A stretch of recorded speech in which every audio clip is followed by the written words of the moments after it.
No doubt. Playtime is over. We back once again. First World Order Radio. Tonight guest is, of course, Brother Panic and his 2014 Occult Book List. Brother Panic, are you here? Yes, sir. What's going on, Aleem? Peace, God. How you doing today? Peace Almighty. Good to be here. Special night, Thursday night. You know, Wednesday is our night, but we're doing Thursdays. I got some stuff going on for a little while, so we're going to do a couple of Thursdays, and then we'll eventually get back to our Wednesdays. But things go on like they're supposed to on First World Order. Nothing can stop us. We made that vow for now as we continue to do what we do, and we're just doing it a day later, and it is on tonight with this 2014 book list. Now, first, before we get to it, Brother Panic, let me bring on Brother L. You here? Peace, God. Peace to the gods. Brother L, what's going on, brother? Brother, very well, brother. How the guys doing tonight? Just chilling all right. On this side. All right. Chili molten, coast to coasting like hot butter on a breakfast toast. Wonderful, wonderful. Old school. All right. Baby bubble. So, we're going to do the 2014 book list tonight. So, it's very necessary. But first, I want to give a shout-out, a warm thank you to Brother Aleem and his Queen Kadira, because I got the package that you guys sent off with much love. Whenever there's something yes, it came today. And I just want to say, whenever there's something that's needed, you don't even have to ask. Brother Aleem and his Queen are always there to take care of you. These are absolutely good-hearted people, good people. Yes. It's my honor to be doing this show with them as well. Because I never pointed out that once I was looking for a partner to do a show, I couldn't think of no one but Aleem, and that's for a reason. This is because when you get to know him or meet him, you see it's not an act. One of the most humblest brothers I met, with a vast amount of knowledge that will sit you on your ass if you ever decided to question him. But he doesn't walk around with any form of arrogance. Always still walks around humble as the teacher and the student. So this was always one of the examples, I was looking up to when I was coming up learning. So it's absolutely an honor to be doing a show with him, and I do want to thank you for the products that he sent. Much love, and my Queen also thanks him for it as well. So, I just want to give you guys that shout out. We got some more coming to you. Okay, bro, I do appreciate it, and like I said, we're going to just wait till it gets warmer, but we're going to try to get you out here again, at least to do a lecture. You know what I'm saying? Like when y'all came out here and hung out with us for the last time, we just enjoyed the visit. Actually, just as much as the lecture. So, whenever you're in town, y'all got a spot. That's absolutely, that's absolutely the reality. But, we'll have a reason for you to come out here. And, of course, y'all welcome to chill, hang out with us. So we'll do it when it's getting a little bit warm. So we'll start looking at towards when we can do that. First World Order family, y'all need to let me know that they're going to show up for a lecture. We can't just do a lecture, just be me and Aleem. So we got to let me know y'all want to travel. It's going to be in Atlanta. So if you're in NCSC, that's pretty close. Last time people were coming from Dallas. You know what I'm saying? People was putting on their walking boots and getting their ass to the lecture. That's how important it is. And if you don't understand, let me make absolutely clear, the type of information that Aleem puts down in a lecture format is worth coming from any place in this planet to hear. It is that serious. It is that life-changing. And it is something that you definitely need to experience, especially for those who missed out on the lecture circuit and got into this later game. This is something that will change your life. So you need to let me know you're willing for this experience so we can start setting this up and try to get Aleem out here. And if it's successful, of course, we'll be more than willing to have others. So like I said, we're going to do the book list tonight. I just want to give one more shout out. There's a young lady who took my class named Tiffany. I talked about her before, and she's actually called in the First World Order before. And she sent me some of the things that she crocheted. Now, clearly, after talking to her, dealing with her, and seeing what she sent over, she's definitely working with the goddess Neith as her energy. So she's been sending us a lot of magical shit, but she tapped in to some shit that only real niggas could fuck with this. Because when she told me about it, I was like, okay, you need to cut that shit out. You know what I'm saying? You done called the wrong person about this. She's like, no, don't panic. You need to fuck with these.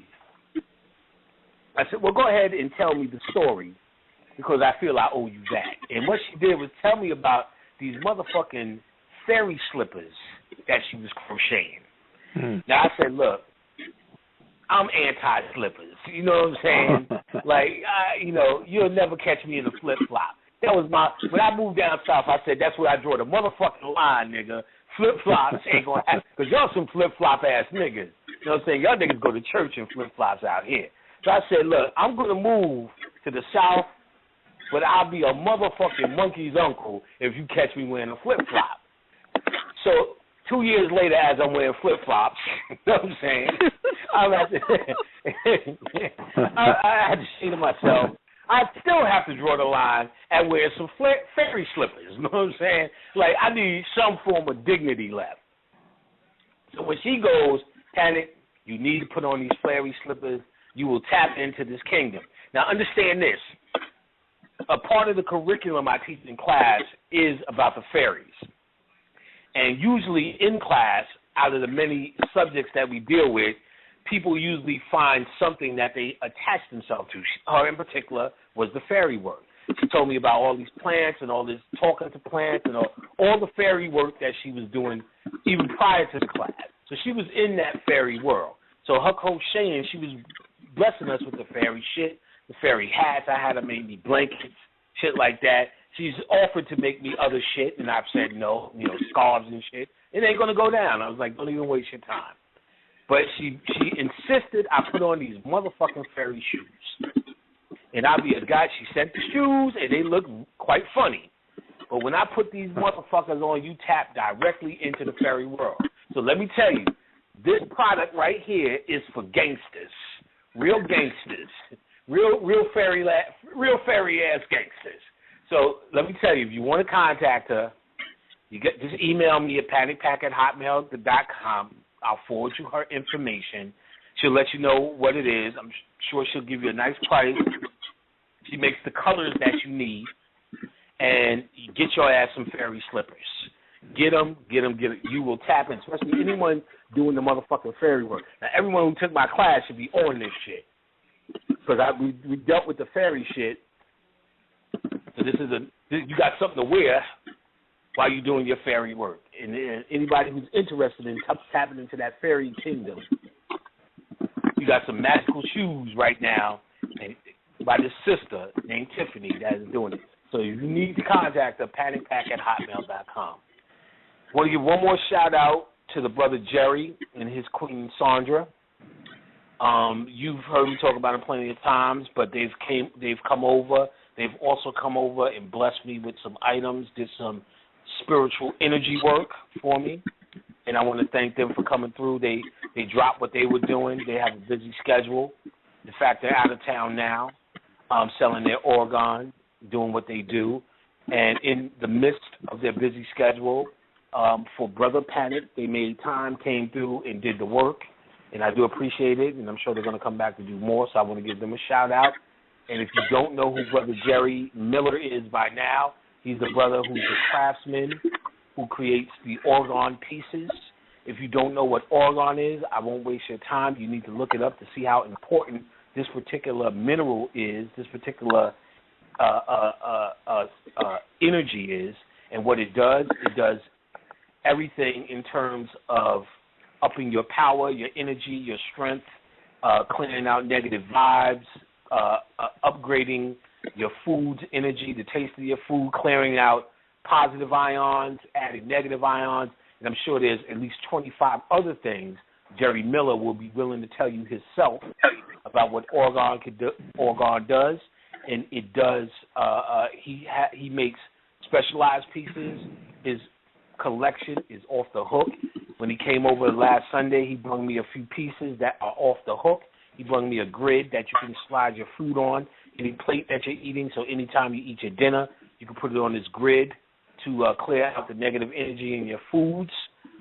He brought me a nice Orgone pyramid with some Baphomet shit in it that he made specifically for me. So I want to thank him for that and the Reiki work that he's done. And so want to give him a shout out. And if you need to get his Orgone and you can't reach him on Facebook, what you need to do is email me at panicpack@hotmail.com, and I'll put you in touch with Jerry. I'll put Orgone there. Classes, if you're interested in classes, I'll talk about them later. It's that time to start emailing me again. Herb packs, email me, panicpack@hotmail.com. And in the last shows, I given out a lot of spiritual items that you need. People have been emailing me saying it's hard to get spiritual items. Well, let me solve this problem for anybody who needs anything in terms of your spiritual items. You go to one location, draleemlbay.com. Let me say it again, draleemlbay.com. At that location, which is Aleem's website, you can get all your spiritual needs satisfied. So all the crystals, candles, oils, stones, herbs, any of the shit that I've given out, any of the shit that you find if you're in an occult study that you're going to need certain items, you'll probably find 95% of them at Aleem's site. A one-stop shopping at a good price from whether we know, and it supports us. draleemlbay.com. So if you're having problems, of course, email Aleem. He'll give it to you. I'm sure he'll put it up in the room again. And I think that's all for the shout-outs, and we're going to get into the book list. Now, first off, what I'm finding out is that we have a lot of new people listening to the show. So, and we can tell that that's why we do a lot of these question and answers show, because it shows at the end of the day, after we do our lectures and we give out all this information, what's really being absorbed and how the masses of people are reacting to it. But then every once in a while, there's a changing of listeners, because a certain amount of listeners move on to the next level. And then, and even if they are still listening to the show, which most of them are, because we're always packed, those are the ones who no longer feel they need to call in anymore. The ones who feel they need to call in with the most questions are usually the newer people. And let me be absolutely clear, because I don't know if I've been making it sound like that's a problem. The new people, let me say it, and let me say it loud, are the most special people in consciousness, You represent the babies. You represent people who need to be handled with care so you can eventually get to a point where you are self-sufficient. So we have utter and total respect for the new people, but you'll hear us going hard, and you'll definitely hear me going hard on you, because I do not want to either reinforce bad habits or create new bad habits in your learning process. To reinforce bad habits is only to reinforce what you learned in church, that someone is supposed to guide you. To create bad habits is the, same thing. If you didn't come from church, then to make this a church for you would be creating a new bad habit. So I have to be mindful to ever remind you, with just my mentality, not with my teaching, but with my mentality towards you, is that this is something that is in your control, and you're supposed to be self-sufficient in it, and you're supposed to make your own decisions and rely on yourself ultimately. Exactly. You heard what I said. Ultimately rely on yourself, because we do not want you to rely on us. We want you to use us as a tool or a resource for your self-transformation, a tool or a resource. I am more than happy to be a tool or a guide, not a preacher or a father or a uncle, a tool or a guide, but not someone that you need to see as mightier than yourself or what you can be. All you need to see me is someone who did the study and did it and has a talent for regurgitating it in a way where people can get to a certain level where it can be useful in their study. That's all you need to see me as. You get what I'm saying? You don't need to see me as anything else. If I came from Saturn, you came from Saturn. Please understand that. Now, there's a bit of a debate and you get this debate from lazy niggas that we don't have to read books. Oh. Get that bullshit off your mind. I've seen this all the time. You know, I've seen more. Well, brother, we need, as soon as I give out a book list, we need to get past the books. First, you need to read the books to get past them, nigger. You get what I'm saying? Exactly. Now, we need to understand the way our mind was born and raised in this particular reality. Scholarship now plays a major role. The way your conscious mind works, it is now a total product of reason and literacy. No, let me think of a better word. Reason, scholarship, and logic is a better word. And ultimately, in your magic, you have to get past that. But to get past that, you're going to have to first satisfy the logical part of your brain. Not raise it up, but satisfy. Through the book or scholarship or your reading is how you satisfy the logic, and then eventually move past it into a magical thinking. See, the argument is that the books make you and you are the books. That's for white people because they cannot do anything magical, so they have to rely on logic, reason, and scholarship only. See, with me, I can tell you some magical shit that happens that wouldn't make any logical sense, but then when you ask me, I could also tell you the book to read that makes that thing logical as well. That's the difference. So you want to have adventures that sound like a movie straight out of the Matrix, but when you're asked by any scholarly realm, you're able to go back and say, well, you can read that book on that, but ultimately after you read that book, you want to tap into something that just doesn't make any sense. Mm-hmm. You know what I'm saying? You want to jerk off of the alley to go somewhere, and niggas say, what book? Well, then you can tell them the book, but at the end of the day, that shit ain't got nothing to do with anything fucking dashing, debonair, or collegiate. You know what I'm saying? You're not necessarily doing anything collegiate, you know what I'm saying, jerking off in some canoptic jars. It's not nothing collegiate. But at the end of the day, you could say the DNA goes in, you're putting your DNA in these 4 canoptic jars, which is a way of self-deification and mummification of yourself. You can say all that shit logically, but you're jerking off in some canoptic jars, which is not really collegiate. You get what I'm saying? Yeah, you heard it first. I got jerk off in canoptic jars, and I got 4 canoptic jars. Got Khadijah put her blood in there. I put some nut in there. Glued them shit shut. Put them up. It's an alchemical marriage. You know what I'm saying? Now I could tell you the book on alchemical marriage. You get what I'm saying? Or sexual alchemy, which we'll talk about all tonight. But the act itself, you know what I'm saying? It's not going to make it at Princeton. You get what I'm saying? Mm-hmm. We won't be talking about that at Morehouse. You get what I'm saying? So that's what so the books do not substitute who you are. First and foremost, at the core, remember this statement, at the core of what you're doing, every single book on planet Earth, occult book on planet Earth, is doing a bad job of trying to describe the black man and black woman. Let me say it again. Every single book on planet Earth is doing a terrible job at trying to describe the black man and the black woman. So whenever you read a book, you never have the mentality that this particular book is better than what's in your mind. You are only feeling that it's a great thing in your mind because it is tapping into the a frequency that you're on. So it's something about you or in you that resonates to a certain book or resonates with a certain book has said, oh, my God, this is the best information ever, because it's information that you know that you are now unlocking once again. And it's a big deal because it is something your spirit is joyous about. But it is not teaching you nothing that's not inside of you.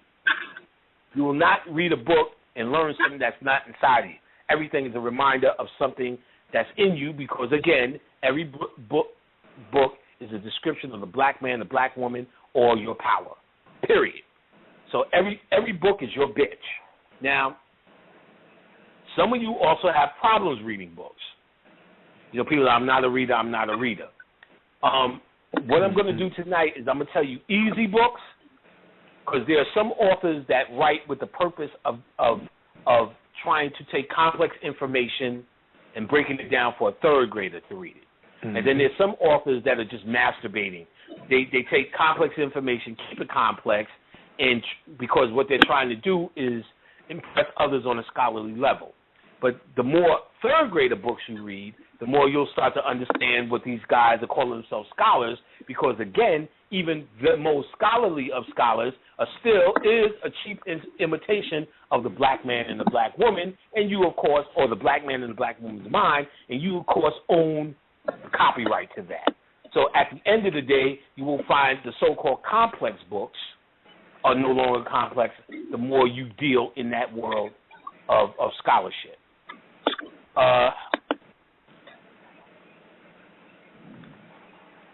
Let me see before we start going through books. I'm just gonna pull them off my shelf, read them, give a brief synopsis, and go through it. Let me think. Anything else I need to bring up? Like I said, you may have heard these books before. I've given them out before to those who are old school, to the new school. These will all be new. This is a very important show, because if you listen to a collective of lectures, you may find an excellent book list overall, but you will have to listen to thousands of hours of lectures to get what you're going to get in one lecture. I don't recall anyone doing this. This is my third time I've done this. Just do a straight show with nothing but a book list. And I will tell you this, the first time I did it, and even the second time I did it, I had a lot of teachers rolling their eyes because they want to give out this information slowly because it still gets them to be a teacher. Because technically, after you read the books, ain't nothing to hang around with me for. And my goal is to not have you niggas hang around me at all, for me to sell you the book that I'm finishing up now. Okay, one other thing I would like to bring up when you're reading, you have to know the difference between what they call the author's interpretation of science and source information. Source information. You're interested in source information. The Book of the Dead, for instance, is source information, meaning when you read that book, you can come up with your own interpretation based upon that science. There are certain books that they just tell you, here is the absolute facts of that, and then there's authors that write their basic opinion of some facts. Like, for instance, and it might in that book, it may be he gives you opinion of source information as well. So you may find the source information there. So, like the Book of the Law by Aleister Crowley, which was a channeled book, is source information. Now, also, the Book of Thoth, or Thoth's Tarot, by Aleister Crowley, source information. But then Lon Malo Duquette, who we discussed in the last show as an author, made a book called Understanding Crowley's Thoth's Tarot. He made a book about Crowley's book. That's not source information, because now you have Lon Malo Duquette's interpretation of Crowley's source information. So you need to be able to identify the difference between the two. See, we have a whole pantheon, and this is why this is important. I'll give you an excellent example. We have a whole pantheon that has been calling the white man the Anunnaki. We know this white Illuminati as the Anunnaki. Well, where did that come from? That came from a writer called Zachariah Stitchin, who wrote his opinion in those books. It was not source information. So the white man, you're debating if the white man was the Anunnaki, is not from source information. It's from an opinion of an author called Zachariah Stitchin. So you need to be able to identify. Yes, sir. I said, and he's not? And he's not. Right, and he's not. No. So, right. So that's why that's important for us to understand if you're reading the author's interpretation of source information or if you're reading source information. Source information is anything definitely that says encyclopedia, dictionary, any of those, and you'll find a lot of those. Your library should be packed with dictionary of symbolism, dictionary of spirits, dictionary of demons, encyclopedia of demons, encyclopedia of hell, field guide to demons, and all of those type of things. That's source information. Encyclopedia of herbs, encyclopedia of crystals, encyclopedia. You should start your collection off with that type of shit because those are reference books that you can always go back to.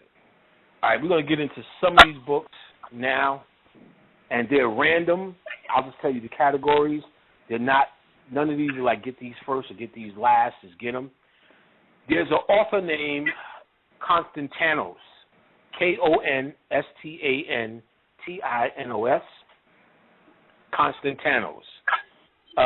He was a Wiccan white boy who he's not very deep in terms of anything we're doing, but since he was a Wiccan white boy that made this step into the occult, he's got a collection of books, which I'll give you the name, which are excellent for someone who's never done this, because he gives you the ABCs of basic magic.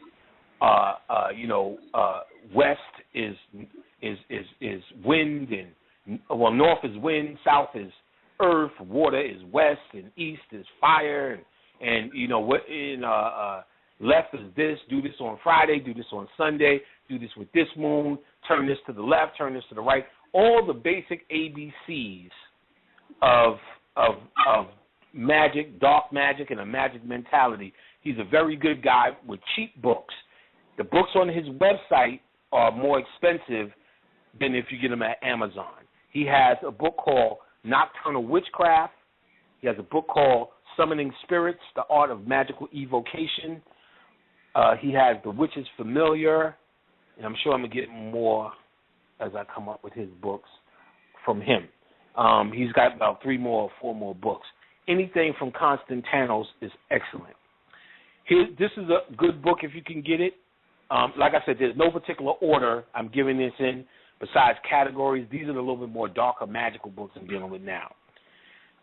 Musings, Angels, Demons, Gods of the New Millennium, Musings on Modern Magic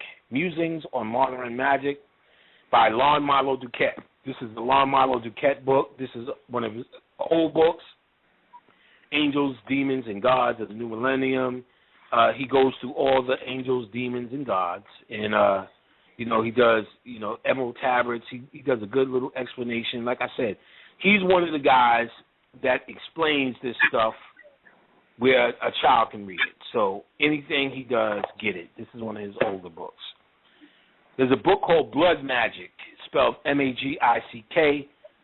It's pretty good. It's okay. In it, he talks about a lot of magic you could do involving blood, and he talks about a lot of bloodletting. Now, you could tell he was one of them white boys that used to cut himself and started getting into magic. So there's certain ideas and things that are in here, but for us, we're not going to cut ourselves. So as a standard, guys, you use sperm for your blood, and women, of course, use your menstrual. Another book by Konstantinos called Nocturnaton, Calling Down Dark Forces and Powers. Excellent. It's his version of the Necronomicon. He calls it Nocturnaton. He uses, throughout the book, a dark entity to call. He uses Hades. And Hades is nothing but Osiris.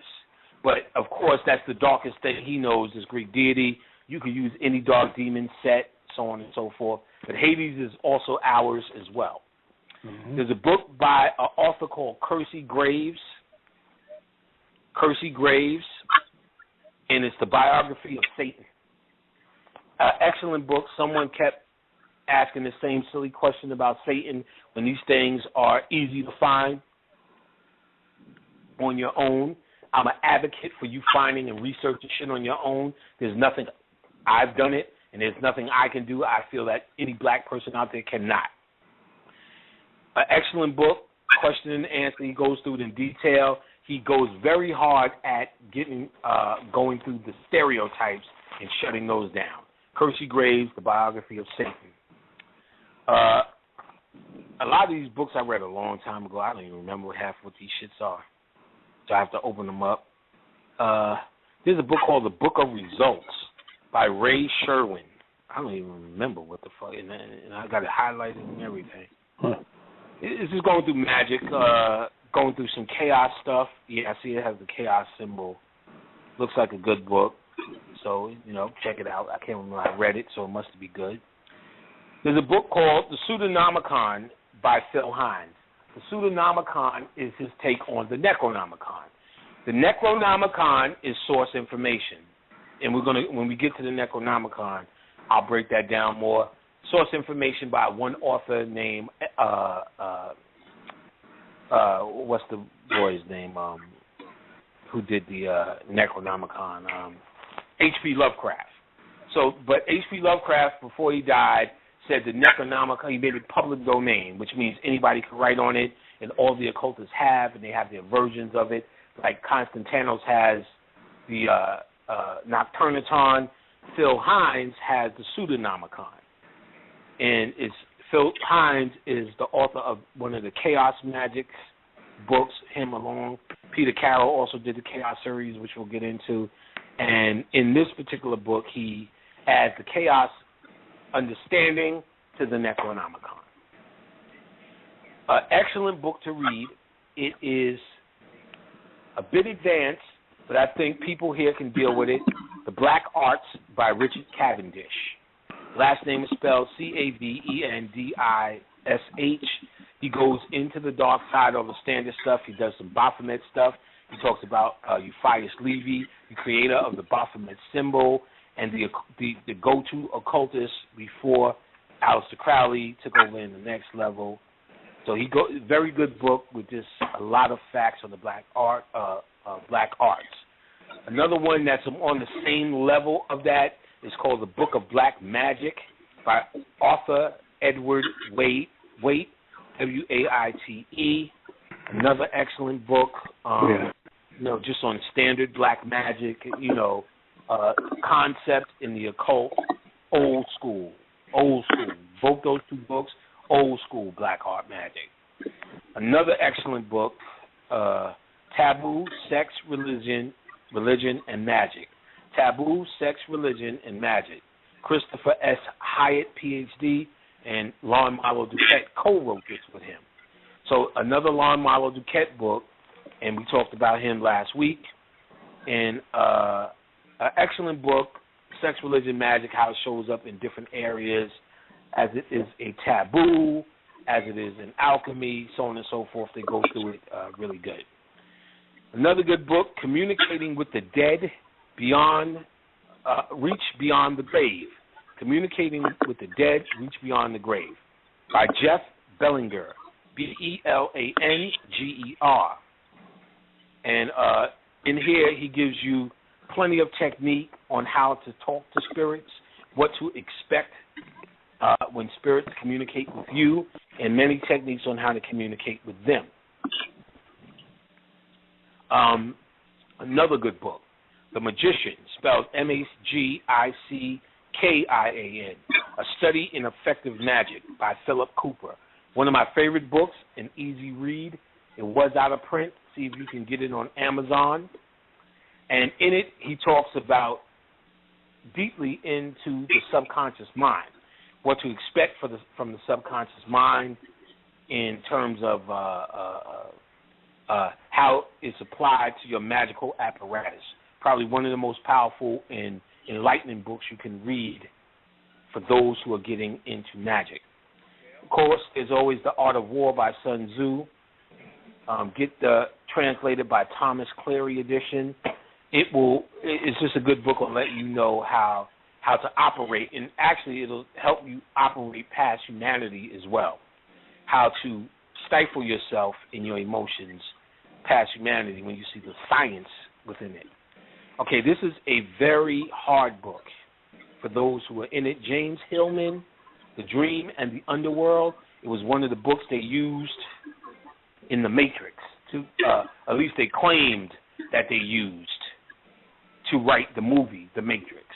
And this motherfucker goes there. I couldn't read all of it. I read sporadically. And when I get those type of books, you know Bobby gives them to me because he ain't read the shit. So he gives them to me and act like I'm going to read the shit. You know what I'm saying? But if you're into that, then that's what that is.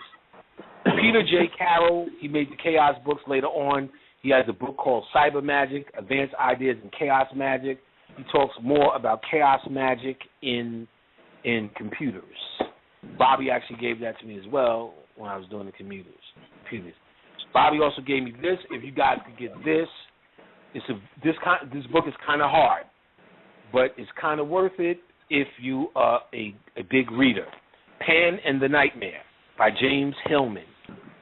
And he talks about a psychological understanding of the god Pan. So he goes into the mythology and he talks about the psyche of it and the psyche of the average human now, or the average human that would experience or that's having these experiences would be going through a Pan energy and so on and so forth. And the Pan energy from a psychological standpoint. Dark Moon Mysteries, Wisdom, Power, and Magic in the Shadow World by Timothy Roderick. Just a real good book about the moon cycles and so on and so forth, how to deal with them. Okay, a must-have book. You'll hear me say must-have from time to time. And I should have started saying it earlier. There's a few must-haves in there, but this is the definite must-have. Peter J. Carroll, last name Carroll, Liber, Null, and the Psychonaut, Liber space Null, and Psychonaut is spelled Psychonaut.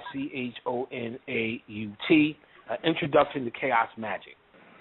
Chaos Magic. What Chaos Magic is nothing more than melanin magic. This is your standard mode of operation. But you got to remember, most of these books are written to enlighten white folks and white kids. So, exactly. Yeah.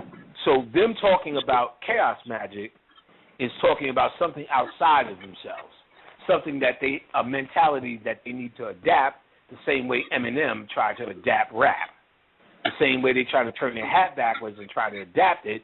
In magic, it's the same thing. They have to adapt the Negro mindset, which they will never call melanin. They call it chaos. In fact, they talk about this magic in the book.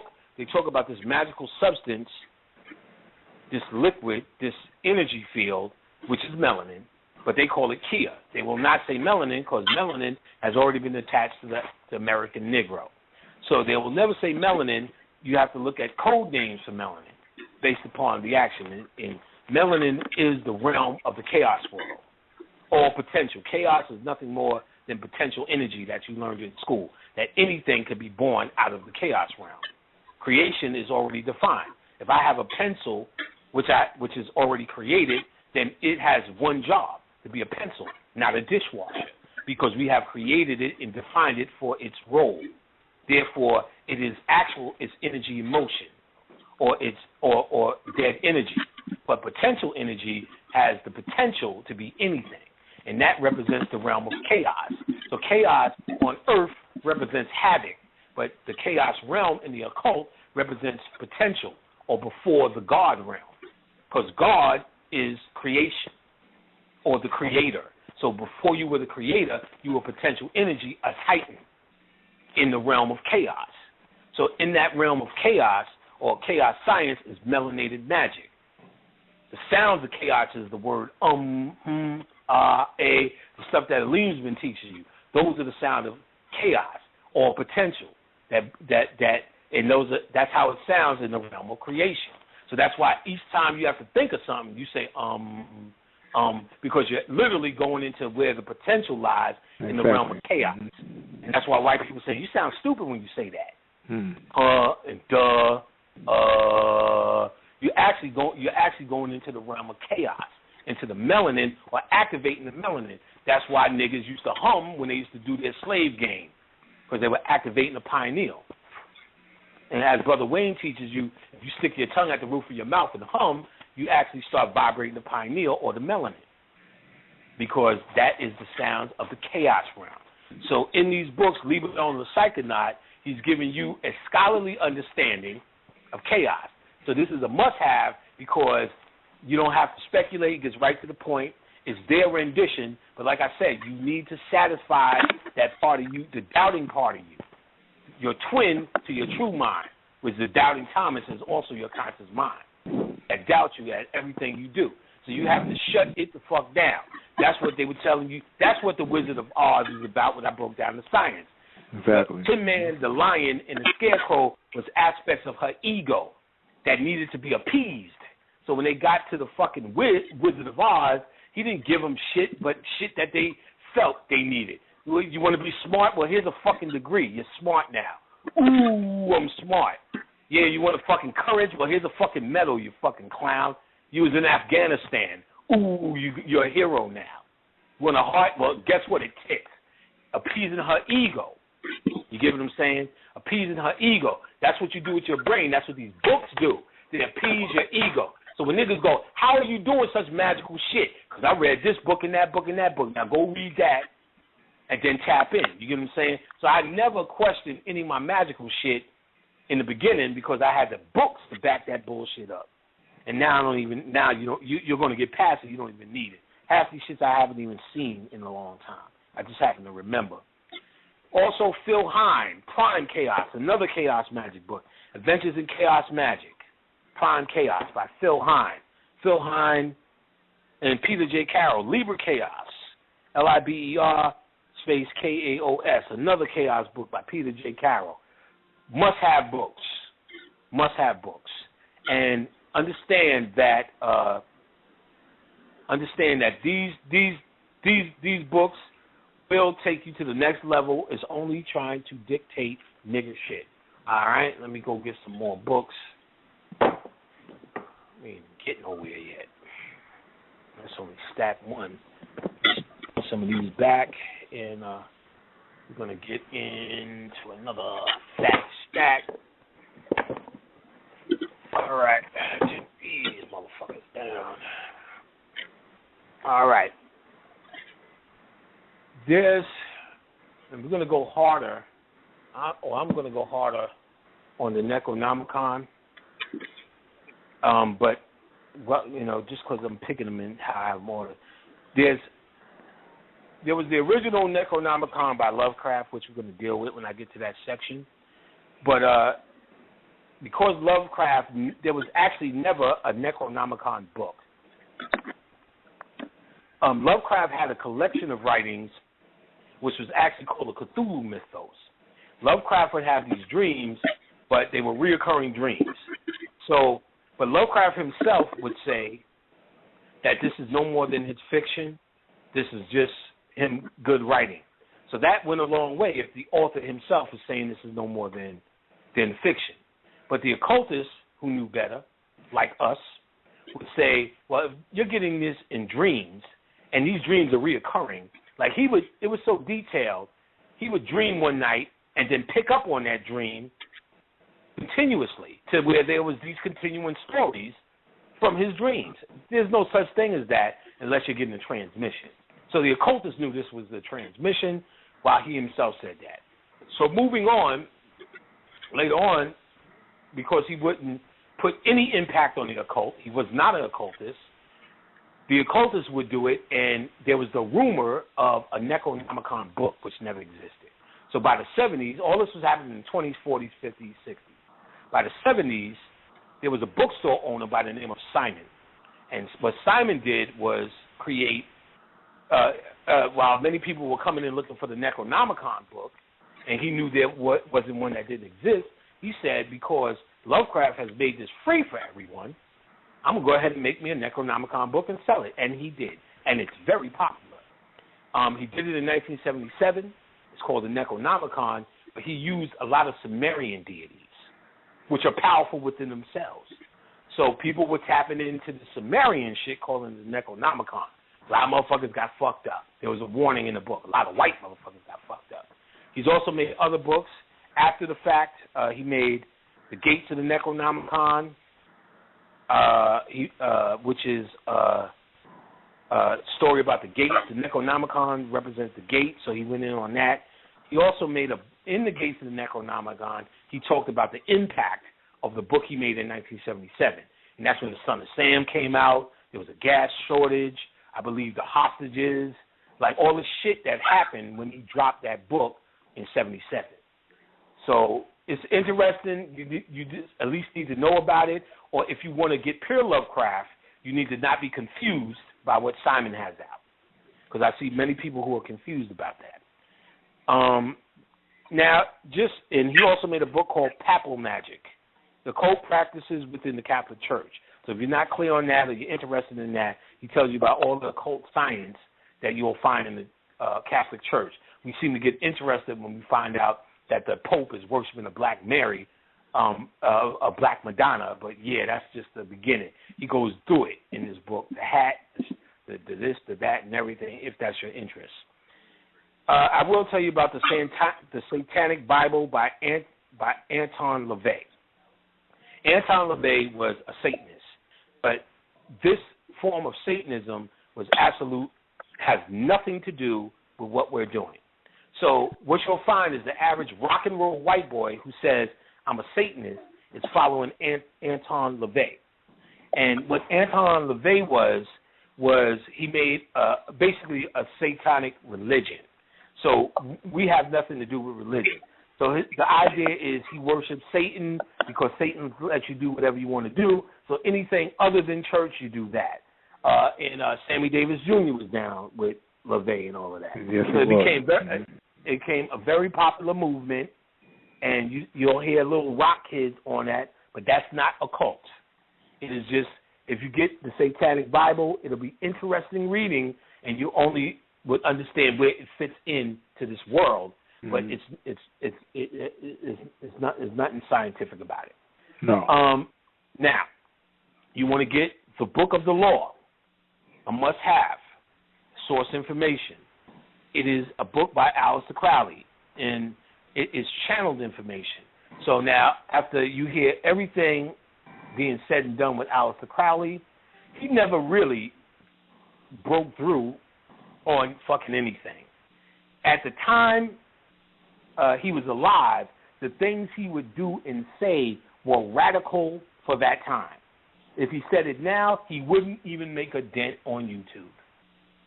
But at the time, what he was saying, and Lon Malo Duquette is one who breaks this down for the average guy. Remember I said Lon Malo Duquette was the dude that took over the OTO, which was Crowley's organization afterwards, and he breaks down a lot of Crowley. And, Crowley said, I can kill 1,000 babies. But Lon Malo Duquette breaks that down and said, Crowley was just talking about masturbating, talking about sperm. But when you say that in the day of Crowley, that sounds really vicious and big. And Crowley loved to say things like that to keep people on edge, even though he really wasn't tapping in. What really damaged them when they got in his house, they did a ritual to try to bring up these demons, and somebody died. And that was the end of that, but he never really did it. Him and McGregor Mathers unveiled the Goetia, but never really tapped into it to the point where they actually got something out of it. Half the rituals he got into with Lamb, he was shut down when they got too big. But what he did get a success was with what's called the Book of the Law. In the Book of the Law, he was in the desert for X amount of days, and a deity named he found out he was Raha Kuwait, and what's the deity? I don't know why he's escaping me right now. Akhenatensu. Is it Akhenatensu? Akhenatensu, something like that. I don't know why it's leaving me now. Came through, and basically he said, I'm Horus, and I'm going to reveal to you. Somebody's fucking asking me the next shipment's going out. It'll go out soon. Should be writing down this bullshit right now. Okay. Amazing. Okay.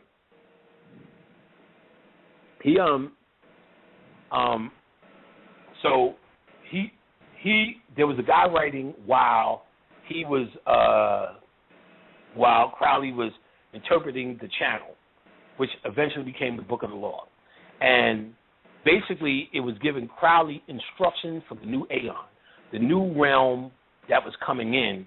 He was telling them what the new law would be. So a lot of how humanity was, you had this deity telling Crowley of the mentality to adapt. Don't talk shit, nigga. Like the mentality to adapt in this new aeon or this new time. And it's a lot of revealing things. In fact, one of the revealings was do as thou wilt, which they said Jay-Z had on his shirt. And Jay-Z was wearing this Crowley thing, do as thou wilt, which means, and he said, do as thou wilt is the whole of the law. That's one of the most powerful statements. Also, one of the most that stand out is something about dying with the dogs of reason, meaning your intelligence. So if you're still trying to use intelligence, and logic, and reasoning in the new aeon, that no longer holds true. Let me say that again. Intelligence, logic, and reasoning no longer is the order of the day in the new aeon, which is here now. A magical mindset, a wondrous mindset, what you used to reason with and say was impossible, you now have to know is possible. What you say is inoperable, you know you can bring back to life. If you reason with it because the doctor said, or this one said, or they say, or the Illuminati says, that reasoning, you will die with that reasoning.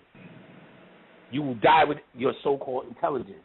You have to create a new intelligence for the new aeon, and that's what's happening. Now, understand this.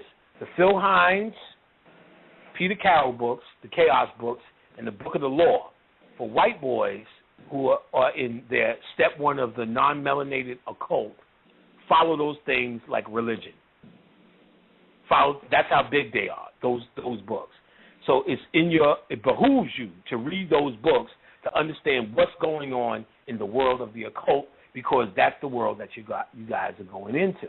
Exactly. So those are standards. All right. Mog Morton, Moggmorgan, Mog Morgan, an excellent author, and he writes a lot on Set and pre-dynastic information. The dynasties are the Egypt that you know when there was royalty. Pre-dynastic is usually Sumerian or before there was pharaohs.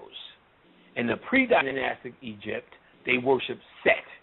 In later day dynasties, Set became evil. And even then, it wasn't even evil in the context we know him as the devil versus Jesus today. Because if he was so evil, you'll still see throughout the hieroglyphs that Set is included. And we know how we do as a humanity. You don't see the devil up in church because he's evil. He's the enemy. So you don't see him up in church. So they didn't have the same mentality we had in terms of good and evil. Set, they just recognized Set to play an energetic role. In fact, an energetic role that's necessary. How do you know that? Because movies imitate mythology and life. And there are things in movies that you must have for it to even be a movie. And one of those things is the agitator or the bad guy. You cannot have a movie without a bad guy or a situation that presents itself as a problem. Otherwise, there's no fucking movie. If it's a breakdance movie, there's got to be an evil landlord that says, you motherfuckers can't breakdance here. And down you have the movie. They show him the love of breakdancing through their funky moves. They change his cold heart. You get what I'm saying? There's got to be something. So Set plays that role, and they're showing you a necessary role. Our understanding of good and evil has turned it into he's a bad guy versus a good guy scenario, or Jesus versus the devil scenario. That's not the case. They're showing you a role that he plays. But before he played that role, in pre-dynastic time, he was the chief deity. He was Osiris.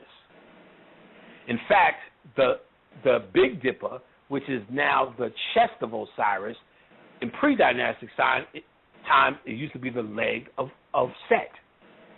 So in Mog Morton's book, he goes through what it was for Set worship. In fact, in pre-dynastic times, some of the burial rites, they used to cut the bodies up, which later became Set cutting up the body of Osiris, which is what they were doing, and they even do it to this day, is try to, because they don't want to forget the old ways, the priesthood would inject some of the old mythology into the new mythology. So when it became the time of Osiris, which was part Set, part Anubis, which was the god An in Sumeria, and part Tahuti, the god of wisdom, became attributes of Osiris. And so they have to keep some of the old into the new. The same way, and they have to demonize the old. How do you know this is true? We do it today. So it was first Judaism, and then we made that evil for Christianity. Or Christianity became the update. And then the update from that became Islam. And then Islam says Christianity is evil. You get what I'm saying? You have to demonize the old one for the new one. So they demonize Set for the new one. Now, in terms of channels, all that Palo and Dark Side Spirit is nothing but the Set priesthood. The movie Conan, the original one with Arnold Schwarzenegger, the writer of that, they did a movie about the writer who wrote the books. And in that movie with Renee Zellweger and Vince D'Onofrio, I think, the dude who played Pyle in what's that movie? That army movie. That Full Metal Jacket. Full Metal Jacket. He told that nigga he looked like 300 pounds of chewed bubble gum. You know what I'm saying? He told that nigga, if God would have wanted you over my obstacle, he would have miracled your ass over there by now. Yeah, that's the fat dude who got fat for that movie. I think it's Vince D'Onofrio. He played the writer of Conan. And in the movie, they would show him writing and going into channel writing the Conan movie, Conan book, which eventually became the Conan movie. And the Conan movie is about pre-dynastic times, which was a channel, not just a story, which was a channel. And they show you this guy channeling the book in the movie, which later became the Conan movies. And in that movie, you see James Earl Jones turn into a snake. You see the straight priesthood of Set in these Conan movies. Right. In pre-dynastic time. So the book on that is by Mog Morton, The Bull of Ombos, and Egyptian Magic. He did another book called Tankum, Tankehm, Meditations on Set Magic. Excellent shit. Excellent for pre-dynastic time. Another good book, this is a good book for tapping in, it's called The Coloring Book. T. Corrine. It's a book that has black and white, it's not colored, but actual pussy drawings. And in it, you're supposed to color in the pussy, but it's so many vaginas, you could actually tap into this shit just by looking into it. Now, anything from Donald Tyson, we're going to go through more Donald Tyson books, but a book may be hard to get. I can't remember the brother's name. It starts with a D. This is a very good brother. He used to always email me. I haven't heard from him in a while. But I couldn't find this book, and he had it, and he gave it to me. See if you guys can find it. Sexual Alchemy by Donald Tyson, Magical Intercourse with the Spirits. You want to fuck some spirits? Get this book. Jeez Louise. I was already on that level, but it was always good to have the scholarship. As I said, you want to back up with a book. So I've talked thousands of times of all the spirits I fucked, so when somebody goes, well, Penny, how do you do this? I don't believe you. Get a book called Sexual Alchemy, The Magical Intercourse with Spirits by Donald Tyson. You see how and why and where scholarships fall in, because ultimately you want to experience these things. That's your final destination. But you want to be able to backtrack, especially as a teacher, especially as someone who needs to say there is scholarship on this. You ain't the only one, and it gives you a more fuller understanding of it. You know what I'm saying? It's a fuller understanding of it. So if you can get that book, excellent. Here's source information called Get the Goetia, The Lesser Keys of Solomon, I have the one by Samuel Liddell, McGregor Mathers version, and an introduction by Aleister Crowley. That's probably one of the best because these are the guys who came up with the information. So the Goetia, you definitely want a Goetia in your life. And it goes through the 72 demons, gives you a descriptions, and you'll see they have titles like Duke and Earl, Jesters, and all the rest of that stuff. The same, that's where the European kingdom named themselves after, Goetia. They're trying to tap into goetic energy, so they're naming themselves Duke and Sir and all that, where you'll find all of these titles are in the Goetia. So they're trying to name themselves over that. Now, spiritually, the Goetia are 72. You have 72 chakras on your pineal gland or 72 crystals on your pineal gland. The Goetia are the descriptions of those energies in the pineal. So the Goetia are nothing more than a detailed breakdown of your pineal gland. So when you activate each particular goetic energy, they're masculine energy. The best way to activate them is with sexual fluids. Sperm, if you're a guy, if you're a girl, try to get a nigga, mix the sexual fluid, but they will take the blood. Activate their symbol. They all have a symbol. These symbols are in circles, but here's the science. If you can put anything in a circle as powerful as the Goetia and hold it, then it's not the fucking Goetia. How in the fuck could you use something that's so powerful that all you need is a fucking circle to enclose it? Fantasy. Doesn't happen. You draw it without the circle because that doesn't exist for us. You get what I'm saying? That's some shit they need to try to do, and then they can't tap into the full energy because it's in this, because their mind is actually what's closed in, not the actual deity. So the deity is not coming for that bullshit. And Khadijah's laughing at me because I have these fucking glasses on. It's not funny. You're downgrading my manhood. You're unmanning me. Why? Why, Khadijah? You know, so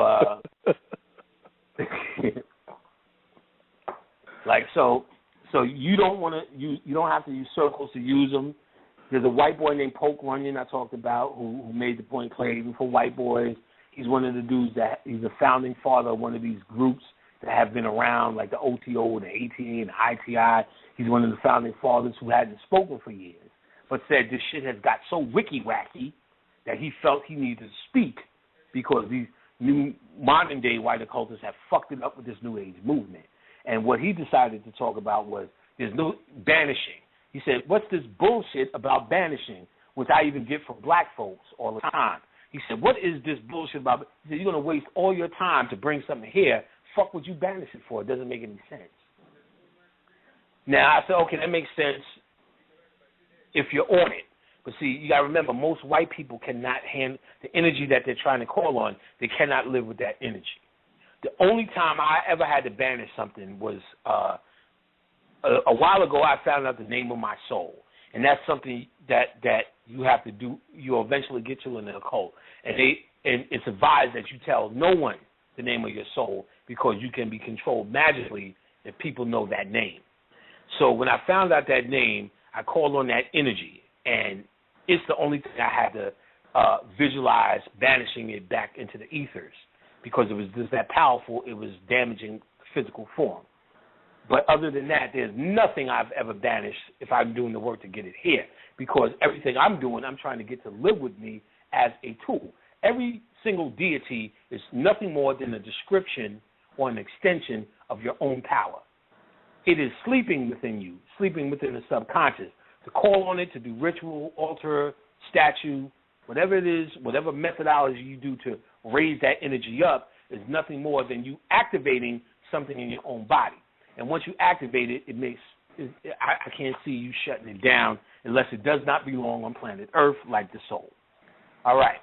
The Tibetan Book of the Dead, the one I have, I'm sure there's a few, but the one I have in like is by Francesca Fremantle and Chi Gayam Trungpa. Francesca, last name Fremantle, and the other author, CHOGYAMTRUNGPA. Okay, I can tell you guys this, that we haven't even got into one section yet of my shit, so this is going to be next week as well. I guarantee you that. So, Aleem, are we good for next week? Brother Aleem. Aleem, you there? You there, bro? I'm sure he'll come out. He went to the potty. When Aleem comes back, we'll come. Okay. He's on another Blog Talk radio show because we're preparing to go. No problem. So yeah, because I know. Yeah, this is a weird night. So next week, this I was gonna just confirm, but I'm sure it's fine. We're gonna be back next week as well to do part 2 because we haven't even gotten anywhere yet. So I just wanted to confirm, but I'm sure he's good for that. Yeah, all right, so we're gonna keep going. We'll keep going, and we're gonna do next Thursday as well. My Wednesdays are dead for a little bit, but we'll be back on Wednesday soon enough. All right. Enochian Magic for Beginners is another book by Donald Tyson, The Original System of Angelic Magic. A must-have. Enochian Magic, in fact, I don't think us as occultists tap into Enochian Magic enough. What Enochian Magic, or Enochian, it should be actually Enochian, and has nothing to do with the prophet Enoch. It's actually pronounced Enochian Magic. Enochian Magic is probably one of the strongest angelic magics that white folks have tapped into. Princess Elizabeth, or Princess whatever white hoe, was an occultist back in whatever year it was. And there were 2 motherfuckers that actually tapped into this channel. John D. What's the other fucker's name? John D. and Edward Kelly. John D. and Edward Kelly in the 1500s. That's how far back we talk about. The 1500s. They got channels. One of these guys were not an occultist. That's why this was a special channel. So it wasn't like they was on some shit and some shit came through. This was a regular guy who started getting channels from what they were calling the Enochian angelic forces. And these Enochians were opposite, let's say, of the Goetia, of the dark side. But these angels said they created Earth. Now, a lot of what they talk about is demiurge energy. Earth, energy that sustains you on planet Earth, so on and so forth. But they gave out so many secrets to how they do things. So it's not just you're participating in earthly events. It's almost like these angels had to give up their secrets. So, for instance, John Kelly and D found out what they call this Enochian language. The Enochian language are basically a song that these angels cannot resist. And because they cannot resist it, what happens is when you use the Enochian language, the angels must come to serve you because they cannot resist this language. So it's what was revealed or what they got was how to control earthly energy, if you will. Now, in fact, the code name they were using was 007, and that's where you get James Bond 007 to this day from John and Kelly, who was channeling under 007 that used to talk to the Queen and give the Queen the occult information that they used to channel from the angels. So they give them grids and so on and so forth, and what the angels reveal, that you will be as powerful as us, or you can get as powerful as us once you learn the secret of nuclear explosion. So that put white people on the road to understanding the nuclear race, put them in the nuclear race to understand nuclear weapons, because they was revealed to them once they understood it. They were understood how the angels created. They said, how y'all created Earth itself. So when I read that, it made me understand, because for the life of me, I couldn't understand, what are white people doing it for? They have no melanin. They're not going anywhere. But this Enochian channel, or this Enochian revealing, gave them hope, as if one day they could actually become great as the deities that created this reality, the false gods, the creator gods, who know more than us in our human form, seemingly. You get what I'm saying? So you need to get into this Enochian magic and work with that. Don't think it's white magic. It's actually our shit or some shit you can do. Donald Tyson has a good one, Enochian magic for beginners. So I would say that's a must-have. What is Occultism by Dion Fortune, an introduction by Gareth Knight. A hard book, but a pretty good book to have. Anything by Dion Fortune. She's old school. She's from Crowley's group. She's one of Crowley's originals, so she writes a little bit hard. But there's certain black people who said they're able to get into her shit. So if you're able to get into her shit, get into her shit. But What is Occultism is a pretty good book. It goes into the occult science. Gothic Grimoire by Constantinos, another book by Constantinos, Konstantinos. Just another book, and he also did Speak with the Dead, 7 Methods for Spirit Communication, another book by Constantinos, excellent book. Anything by him is pretty good. This is another good author if you can get it. It was out of print, but you may be able to get some of his books now on Amazon. Look for it. Mysteries of the Temple of Set, Inner Teachings of the Left-Hand Path by Don Webb. Don Webb is another writer who writes about pre-dynastic Set. He gives a lot of information on things to do with Set magic for you dark side niggas. He also wrote a book called The 7 Faces of Darkness, which is his most popular and which is out of print, so you can get it. Practical Typhonian Magic by Don Webb. The shit was like $1,400 on Amazon, but you know how that goes. You may find it for a lower price. You just keep looking. 7 Faces of Darkness. Practical Typhonian Magic by Don Webb. The Typhonian magic is Set magic or pre-dynastic magic. A New Aeon Magic. Jero Campo. I can't remember. I think, okay. Let me look at it, see what this one is. I'll give you a synopsis on it. Okay, this was the book. He went through some of the Kabbalah. Right. Let me see the table of contents, and that will remind me. I remember reading through this. I think this was something Bobby gave me. He just went through the Kabbalah, the sun signs, water signs, Egyptian god Ra, times and all of that. He was okay, right? And each thing was a short chapter. I remember this. But I remember his Kabbalah shit being really good.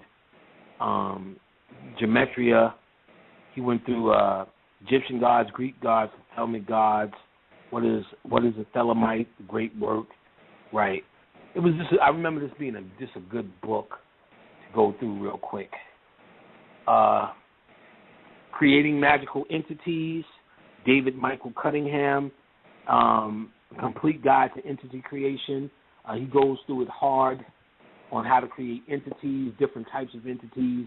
He describes different types of entities that you can create and use for mundane things to complex things, deities that you use periodically over long term and short term.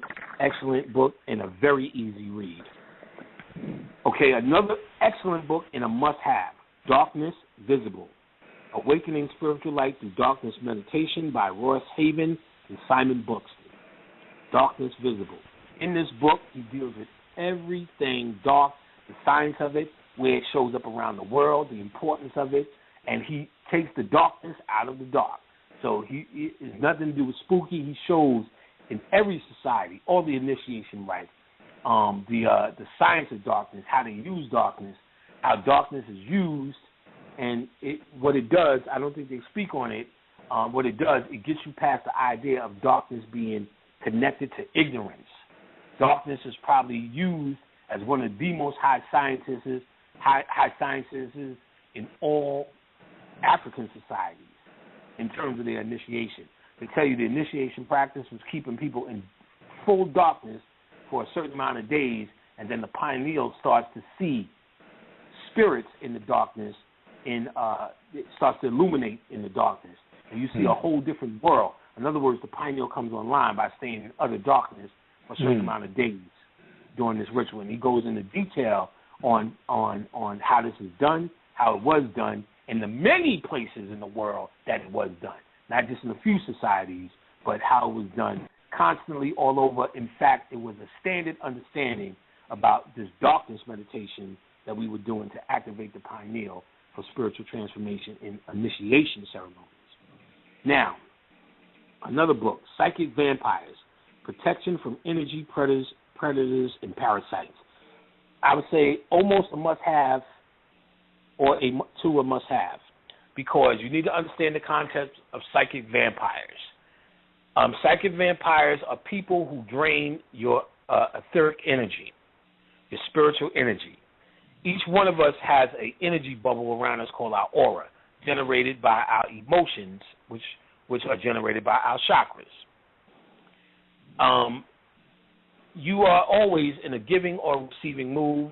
That just depends on what you call your disposition. If you're an aggressive person or a submissive person, would be how we would describe it. And either way, there's always someone that's going to, if they're outright asking you something, asking you thousands of questions.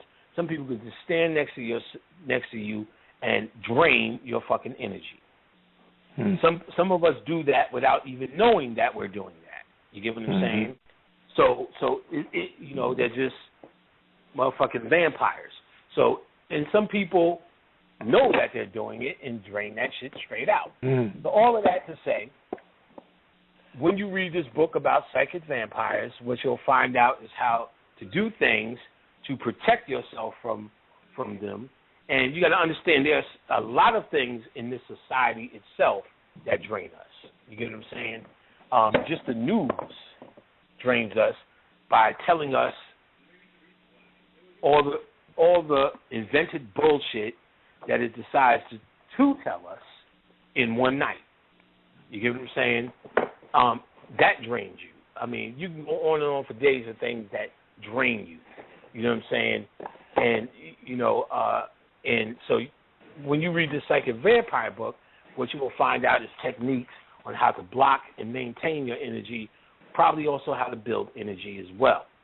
So you need to get an understanding of psychic vampires, what it's about. There's another book that somebody stole from me called, it's a purple book by Robert Lowermy. It's called Psychic Healing and Self-Defense, a must-have. A must-have. Psychic Healing, Self-Defense. Yeah, Psychic Healing by Robert Lowermy. If that's not the title, it's close to it, but the author is Robert Lowermy. And get that, a must-have. Another book by Simon Buxton. Simon Buxton was one of the co-authors on Darkness Visible. He made a book called The Shamanistic Way of the Bee. Excellent fucking book. We got this book and started dealing with it when we started finding out the bees were leaving, when colony collapsed. We channeled so much information. The bees represent the soul. And you find out on a physical level, they tell you, Albert Einstein said it as well. Once the bees leave, the planet is over. Because there's no other entity, no other machine or other device in existence that can pollinate the earth to make flowers but bees. That is their job. They bring pollen from one flower to the next, and there's nothing else on the planet that does that or can do that. So if the bees are not doing that, that's the beginning of the end. All right? So now, just that alone tells you. So once we found that out, we started dealing with the shamanistic way of the bee. And in it, he goes into the Kemetic understanding of what they felt for bees. And it is very profound. In fact, they did acupuncture with bee stings. They would sting themselves with bees in certain places to tap into zones, the Egyptians, to tap into certain spiritual zones. So just like the acupuncture point, they would sting themselves in that specific point. The bees represent the souls. If you read what's happening to the bees, they got every single disease that niggas got. High blood pressure and all that kind of shit. You know what I'm saying? Wow. Niggas got diabetes, high blood pressure, you know what I'm saying? Fucking gangbangers, you know what I'm saying? All sorts of shit. So they represent the soul. Now, in the Quran, or when you, or God, they say, let there be light, or let there be light, because the bees represent the first force that's needed for the planet for a new planet to be built. So the bees started leaving, and colony collapsed. The bees started leaving because they were going to pollinate the next reality for us. So we knew why they was leaving. They was going to pollinate the next reality. When you hear words like "let there be life" or let there be life, because the bees were going to pollinate the next reality. And so this was actually a good thing. So in the shamanistic way to be, if you want to get into that understanding, that's the book to read on that. And like I said, a lot of channels came through when we started fucking with that book. Another good book, I gotta remember what this is about. Polarity Magic, by Wendy Berg and Mike Harris. Polarity Magic, The Secret History of Sex and Magic. Okay, yeah, this was talking about the masculine and feminine and sexual energies. This is a pretty good book. I remember whizzing through it. You know, it was pretty good. It's a medium read. It wasn't a hard read, but it was a good one. I can't remember what made me get this one. I think it was probably Bobby. About 80% was Bobby saying get it. Right, The Priesthood from Magdala, Prince King, yeah. It was pretty good. So it's about sex magic, masculine and feminine. They go in that hard. The Adventure of Self-Discovery, Dimensions of Consciousness and New Perspectives in Psychotherapy and Inner Exploration by Stanislav Grof. Stanislav Grof. A very hard fucking weird-ass book, but it is the main book they used in the movie Matrix as well. This is another one they used in the movie Matrix.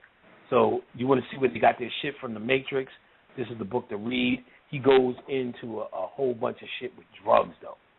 And, you know, he tells you how you tap in with cocaine, tap in with this one. But, you know, we know those are very addictive drugs that we're not going to be involved in. But he says, you know, he goes into the spiritual aspect of these shits that happens. All right. Very hard book, though. Like I said, if you see it and it's cheap, get it. If you don't, that's not. I wouldn't rush to get that. It's very complex. You're not going to want to read through that. And, of course, again, that's another one Bobby gave me, because if he ain't going to read this shit, he's going to give it to me and see what happens. Right. Are people not missing audio or something? If people are missing audio, reload the page. Type in the room if you can hear me. I can hear you. They can hear me in the room. I can hear you. Some people. Brother Fahim, yeah, I can hear you.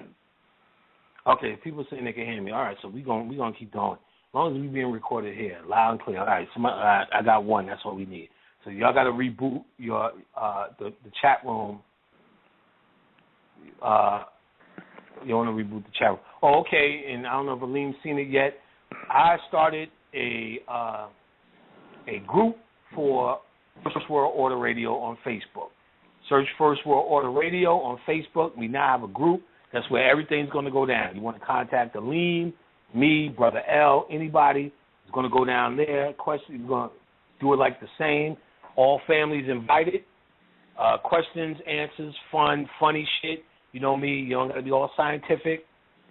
Funny shit, you know what I'm saying, in the room, and it's all good. So First Order Radio now has a group in Facebook. Get on it. That's where you're going to see everything goes down. Of course, I have a group. I'm not sure Aleem has a group. But if not, you can catch them on First World Order Radio on Facebook. Get it together, Slicks. Search it and find it. Be there. All right. Gerald Massey Lectures. Anything from Gerald Massey is a must-have. Gerald Massey, Massey. Gerald Massey is the white boy who basically came out and said, this is all nigger shit. And that was the scholarly death for him. He was embraced nowhere, got no funding from anyone. Life as he knew it was over as a white scholar, but he gave it up and said, this is nigger shit. And he goes in deep with his comedic research, you know what I'm saying? So, and he's dealing with it. The devil of darkness or evil in the light of evolution. So he's dealing with all that shit. Gnostic and historic Christianity. Man in search of a soul during 50,000 years, and now he found it. So you can go, you can get in with that shit. Okay. This is a pretty good book, and pretty good for informational purposes. Wretch of the Black Sun, REICH of the Black Sun, Nazi Secret Weapons in the Cold War, alleged legend by Joseph P. Farrell, Farrell. It goes into the Nazi shit and the occult that they were into, very occult. That's all that whole movement, nothing to do with emotion, everything to do with occult science. And they were working with America. And you'll see that here. Excellent book for that. C.G. Jung, Carl Jung. Carl Jung. Anything by Carl Jung, if you can keep up with it, excellent. Carl Jung was basically equal with Freud, and Freud is a name we know. But Carl Jung, Freud, as he got popular, became like a pop guy. He would say anything for his popularity. Carl Jung didn't go for popularity. He kept his work occult. So Carl Jung is the occult, what do they call him, psychiatrist, while you have a Freud psychiatrist. So when we watch TV, people go to psychiatrists, and their psychiatrist is like, don't touch me. You sit on the couch. You don't know me personally. That's what they call a Freud psychiatrist. Then you see those other movies where the psychiatrists like lay down in their new age. You know what I'm saying? That's a Jung psychiatrist. But they're not going to tell you that. So Carl Jung, his writing is fucking damn near as complex as Crowley. If you can get into it, I have another book that I can't even pronounce the fucking title of it when we get to it by Carl Jung. You know what I mean? And I don't even know where the fuck that is. That's how much I'm not even interested in that. This one, he did the psychology of Kundalini yoga. Notes of a seminar given in 1932. This is old school motherfuckers. C.G. Jung. So he goes into it. He deals with the psychological aspect of Kundalini. If you can hang with his writing, that's a hard book to get. This was a pretty good book. New Moon Astrology, Using New Moon Power Days to Change and Realize Your Life by Jan Spiller, Spiller. Anybody who's dealing with moon work, she goes into deep detail of things you could do during the new moon, if that's your thing. Okay, another excellent book, Wicked Voodoo Sex, Kathleen Charlotte. From the voodoo perspective, some of the voodoo lore. The lore in voodoo are the gods of voodoo, things you could use, voodoo methodologies that you can use to tap into the sexual energy through voodoo. All right, DJ Conway. DJ Conway is a woman, and she's one of the ones who I would say anything by her you usually can't lose. She's one of the ones that have a vast book collection like Donald Tyson, pretty much a little bit on a lot of subjects, but she's pretty much good at what she does. Mystical Dragon Magic, The Teaching of the Five Inner Rings. This is a dragon book, The Science of the Dragon, which is the Great Mother. So this is if you're interested in dragons and the occult aspect of dragons, essential oils, incense, numbers, days, everything you can do for a lifestyle to deal with dragon energy, Kabbalah, this is a very good book to have. This is a book that Bobby always recommends, out of print. See if you can get it. The Black Goddess and the Unseen Real. The Black Goddess and the Unseen Real, Our Unconscious Senses in Their Uncommon Sense by Peter Redgrove. This basically the goddess information dealing with the unconscious mind, the fallen daughter, and basically Earth's interpretation of the goddess on Earth, visible spirits closer to Gaia, vision at land's end, total dousing, intelligence of his air, you know what I mean? Extrasensory perception, Mary and Lucifer, the black goddess, the black snake. Real good occult book if you can get it. Another good book, pretty good, Unlocking the Healing Code, Discover the 7 Keys to Unlimited Healing Power by Dr. Bruce Forcia. I probably need to read this shit again. You know what I mean? Put this to the side for me. Get my ass in order. This book I did not like, but I've seen it on Occult. I did not like this book at all. It's written by a brother, PhD, but I'm going to say, I'm still going to give it out, but it's something I really could not stand. The Science and Myth of Melanin, Dispelling the Rumors and Exposing the Facts. Now, he's supposed to be dispelling the rumors and exposing the facts, but the rumors that he was dispelling, I was like, nigga, you done mess shit up with this. So I don't think, I think it was too normal for me. What was he trying to dispel? I mean, what was he? Like, certain magical aspects of melanin. He tried to, what he did was normalize it a little bit too much for me. And I'd say he was trying to normalize it because he's never experienced nothing beyond the normal. Mm-hmm. Okay. And I could see where he would be zealous or excited to do something like that because outside of the occult, or actually outside of Richard King, Carol Barnes, maybe 2 others, there's not much writing on melanin. And there's definitely not writing on melanin for its mundane aspect. So I think since he's a PhD, he tried to write on it on its mundane aspect. And the only rumors that he was dispelling is not what Richard King or anybody magical was saying, what the ignorance of the world thinks about melanin before you read Richard King or anything occult. Right. If you ask the average black person what's melanin, it's the thing that's in the sun, and that's where they stop. So he was speaking to those people. But see, it's good to, if you can see this book for cheap, and you may come across books like this, it's good to at least go through those so you'll understand what not to fuck with as well, not to put in the Rolodex or to put it'll help you put other books in the context. All right? Donald Tyson, Necronomicon, The Wanderings of Al-Hazred, Alhazred. Okay, Donald Tyson, his primary writing is on the Necronomicon. He's probably the easiest guy to get along with. Now, as I pointed out, H.P. Lovecraft is the creator of the Necronomicon writings.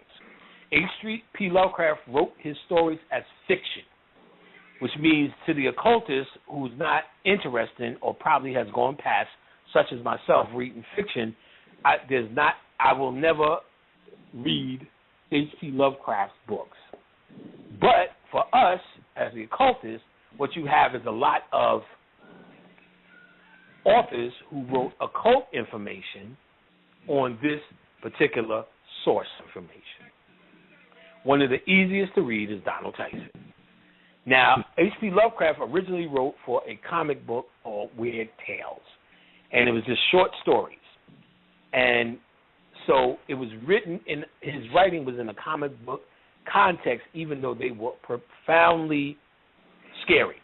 Before H.P. Lovecraft, scary movies were Frankenstein, The Mummy, Raven, Alfred Hitchcock-ish. Post-Lovecraft is what you have actually today. Horror as we know it today is H.P. Lovecraft's brainchild.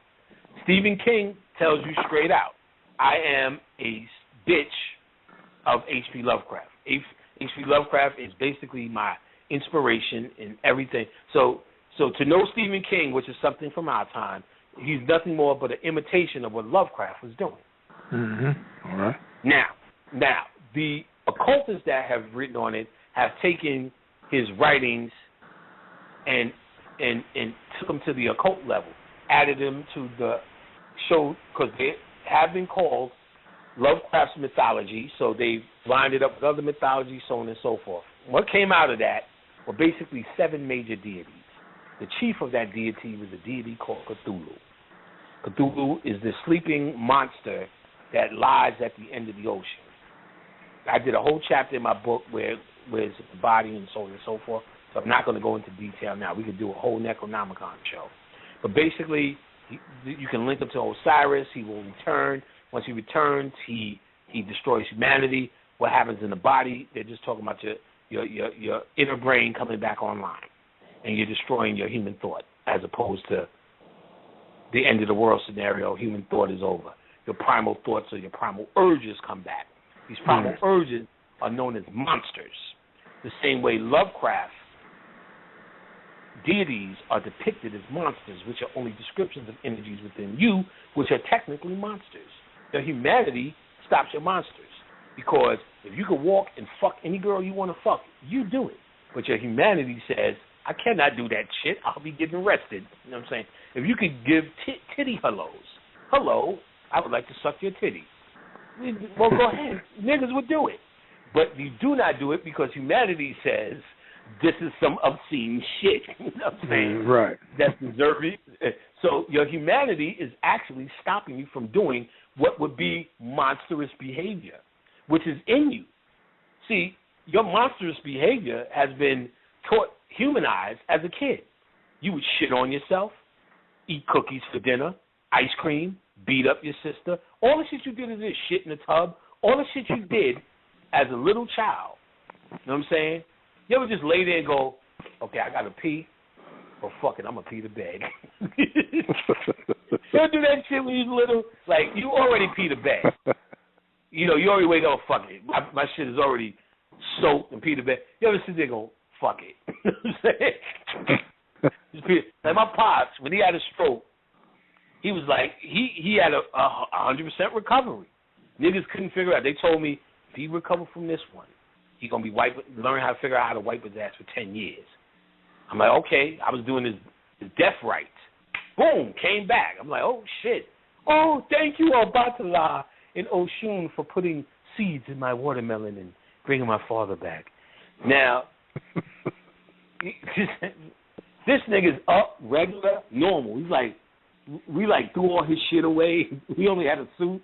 You know, we thought he was a goner. He's like, where's my shit at? We like, yo, niggas, divvy that up, son. You know what I'm saying? Niggas selling your shit on eBay right now. He's like, you sold my China set? I'm like, nigga, you wasn't going to have Thanksgiving anyway, motherfucker. You know what I'm saying? I say, niggas like, yo, nigga, yo, this shit was fucked up. Because, like, you know, our whole family went to his, because he moved down south with my other sister. He moved down, we were still in New York. We all went down there. Niggas, you know, closing his accounts, threw his porno and shit away, throwing his clothes and shit away, threw all this shit away. His niggas giving out this shit. You want this? I took shit from my altar. You know what I'm saying? I had to give it back. He taking his card collection, all his valuables, divvying this shit up, selling shit on eBay. This nigga wakes up. Like, where's my shit at? I said, yo, I had nothing to do with that, yo. Yeah, nah, yo. I had nothing to do with that. I ain't take nothing from you or my daughter. I was like, nah, we good. You know what I'm saying? I got your lighter. You want that shit back? This nigga, I don't even smoke no more, motherfucker. I can't even smoke. So word is born. We go. I can't even know why I started talking about this. So this nigga's telling me, like, so he's up and he's like, yeah, you know what I'm saying? Tell me all the shit he's going through. He's like, yeah, you know, they come in, the nurse come in and, like, they come in to change me every day. And they, like, you know, I'm like, I go to the bathroom. But since I had such a major stroke, they thinking, you know, they need to come in and, you know, rag to ash every day. So he's like, he hit me one day, he was on the phone. He's like, yeah, you know what I'm saying? So what you up to? He said, I'm just chilling. I said, yeah, you know. He said, yeah, you know, I was watching TV. He said, I just thought about it. He's like, he said, I had to get up and take a shit. He's like, fuck that shit. I'm just going to shit on myself. They going to come and clean it anyway. I said, what kind of nigga is you? He said, He said, I just sat there and was like, He said, I knew the nurse was going to come in and wipe my ass. I said, what kind of nigga is... I said, I'm glad you ain't tell me none of this when you was raising me, nigga. Wow. You know what I'm saying? You could have done exactly what you was raising. He said, fuck it, man. I was tired, man. I just shit all over myself. I said, damn, boy, humanity ain't nothing. You know what I'm saying? So, your urges, you know what I'm saying, are fucking evil if you compare them to humanity. And we're not talking about evil because there's no good in evil in terms of devil and the Satan. We talk about when you're at Walmart and that person cuts you off, you know you want to punch him in the back of the head. You know that occurred to you. Or you see a fly girl, you know doggy style is in your mind. You see some donuts, you know you want to go face first in them donuts, but you too are Shea Hotepi to do that. You know you need to get you some radishes or whatever the fuck it is you juicing these days. You get what I'm saying? So you know you can't do that, or you know you wouldn't do that, but the urge in your mind still exists. What is that urge? That urge is the monsters that they're talking about in Necronomicon when you get past the fucking hype. It's what's really in you. What's really in you. See, we don't probe what's really in us. We're trying to cultivate our fucking humanity, which is nothing more than an invention of moralism. So what gives you manners? What makes you say Hotep? What makes you call her queen? What makes you eat what you eat? What makes you bow when you see a nigga? Oh, Hotep, Ashe, brother, is nothing more than an invention of moralism in the later day humanity that must fucking go.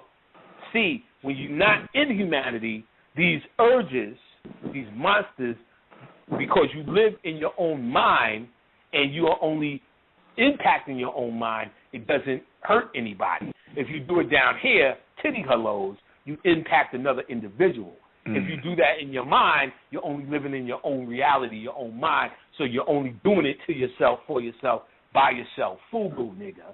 So it doesn't matter. So you can live that way in a spiritual world without a body. In the body, these affect other people. Therefore, humanity must slow you down in the moralism. Get that? So that's what the Necronomicon is, my niggas, my niggers. Now, Donald Tyson, the first Necronomicon writing of H.P. Lovecraft was The Wanderings of Al-Azred, the Mad Arab. And what was it? The Dogs, something of the Dogs was the name of the story. The Dogs of the Night Dogs, some shit like that. Anyway, that's where you first start hearing about Cthulhu in the Necronomicon, and so it's one of the most popular stories in that book. So Donald Tyson's version of it, he does a version of it. Donald Tyson also does Grimoire of the Necronomicon Files by Donald Tyson, where he does Sacred Space. He deals with the 7 original deities of your boy. Now, what Lovecraft said was that anyone, before he died, and actually when he was living, anyone could write on the Necronomicon, and anyone has. Tomorrow I can make an exact copy of H.P. Lovecraft's Necronomicon, put it out, and don't need any permission from anyone because he made it public domain. He made it free for anyone, so he let the copyright go. He also gave his okay to a few writers. August Derleth. I'll give you some more names later when I get to it. So not only does he have his original writings, but there's hundreds of writings afterwards, hundreds of deities afterwards that were created by people who were known in that area for writing on the Necronomicon and people that he co-signed with for writing the Necronomicon. Some of the popular things that came back, if you can get them, were a game called Call of Cthulhu, and I know they don't make it anymore, but the Call of Cthulhu was a game, came with a deity, and it was done in the comic book styling of the original H.P. Lovecraft. And in it, it's a who's who of the Necronomicon writings, not just of Lovecraft, but all the works and all the deities and all their short stories.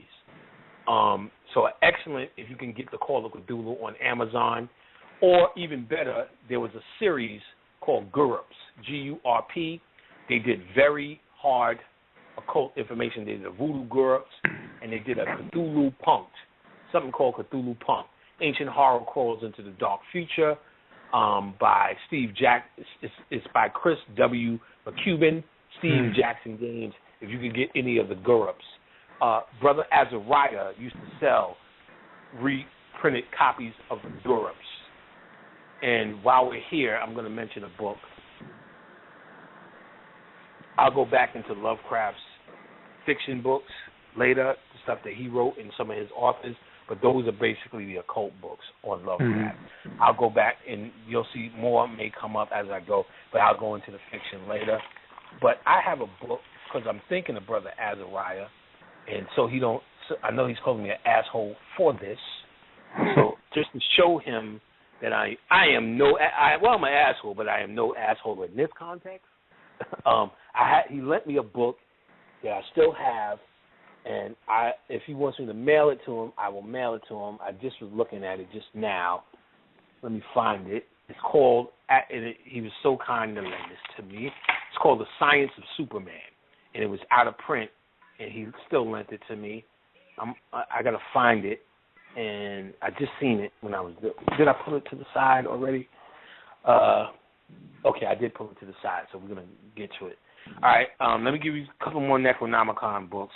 The Necronomicon Files, The Truth Behind the Legend, Revised and Expanded Edition by Daniel Harms and John Wisdom Gontz, Gonce III.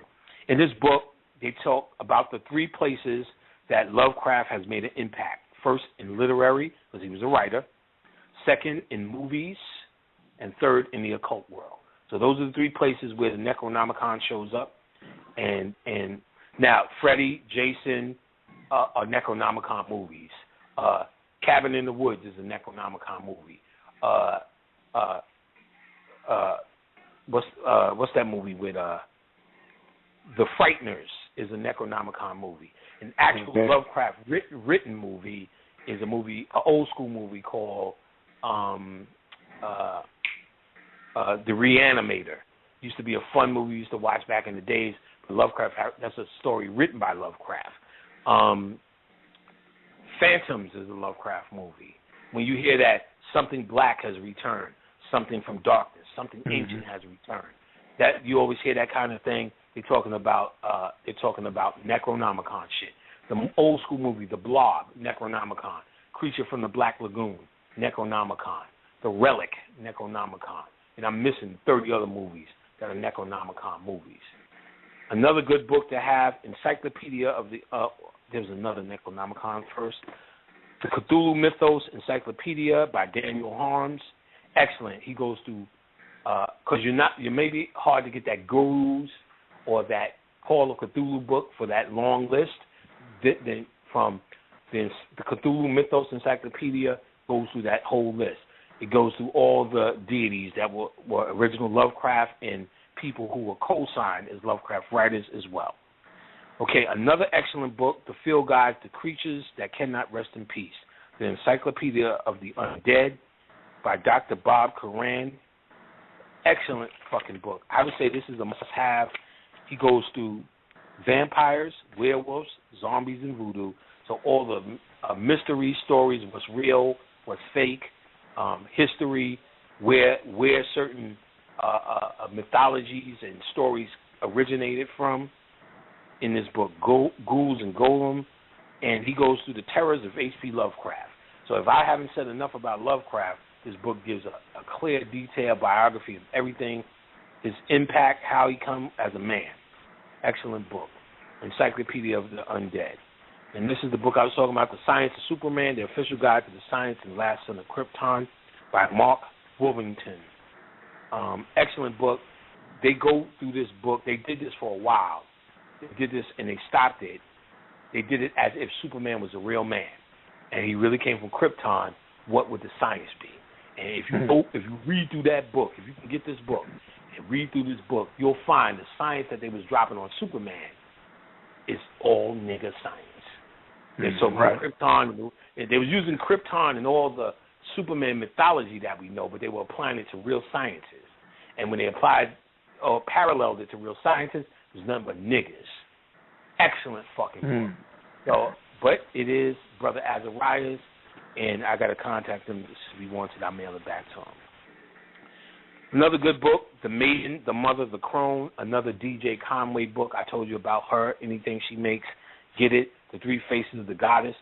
That's the triple goddess. You need to understand about the triple goddess science. In fact, the colors of the triple goddess are the red, black, and green. The red for the virgin, the green for the fertility, and the black for the crone. It tells you about the three stages of a woman. So you need to understand those powers, how to utilize each power, and to utilize those powers, you'll be able to utilize that power with the woman in your life or your little child, and know what energy you're giving her and where the energy comes from and how to deal with certain energy, whether it's maiden, mother, or crone. Protection and Reversal Magic, a Witch's Defense Manual by Jason Miller. This is a good book on how to reverse magic. So all the people who says something's happening to you or you feel something may be happening to you, you have a book that shows you how to do things to reverse the energy. Okay, The Taoist Secrets of Love, Cultivating the Male Sexual Energy by Montauk Chia. A standard, something everyone should have as a man. He also has one for the female. He gives you plenty of technique on how to build up sexual energy, how to hold and maintain sexual energy. So it's a must-have. Montauk Chia is one of those master teachers. Wayne Chandler studied under Montauk Chia, and that is a very big deal. I don't know if he studied the Qigong under him, but I know he studied some of the sexual technique that he does his training and work and blah, blah, blah with. And I know he speaks, I know this is something that is a big deal. So understand what Montauk Chia is, and that's a must-have and a good read. All right, get some more books. We're only at the second section of this book list. We still ain't even getting nowhere. We at the second section. We got 1, 2, 3, 4, 5, 6, 7, 8, 9. 1, 2, 3, 4, 5, 6. Well, 1, 2, 3, 4, 5, 6, 7, 8, 9. Still got fucking 9 sections left. So this is gonna be definitely another show. It might even run into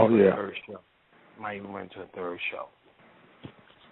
Some of these books are just it might be another show, maybe a third show, but I think one shelf may just be my mundane shit. Another book by Montauk Chia, which I didn't realize I had. I must didn't read this yet.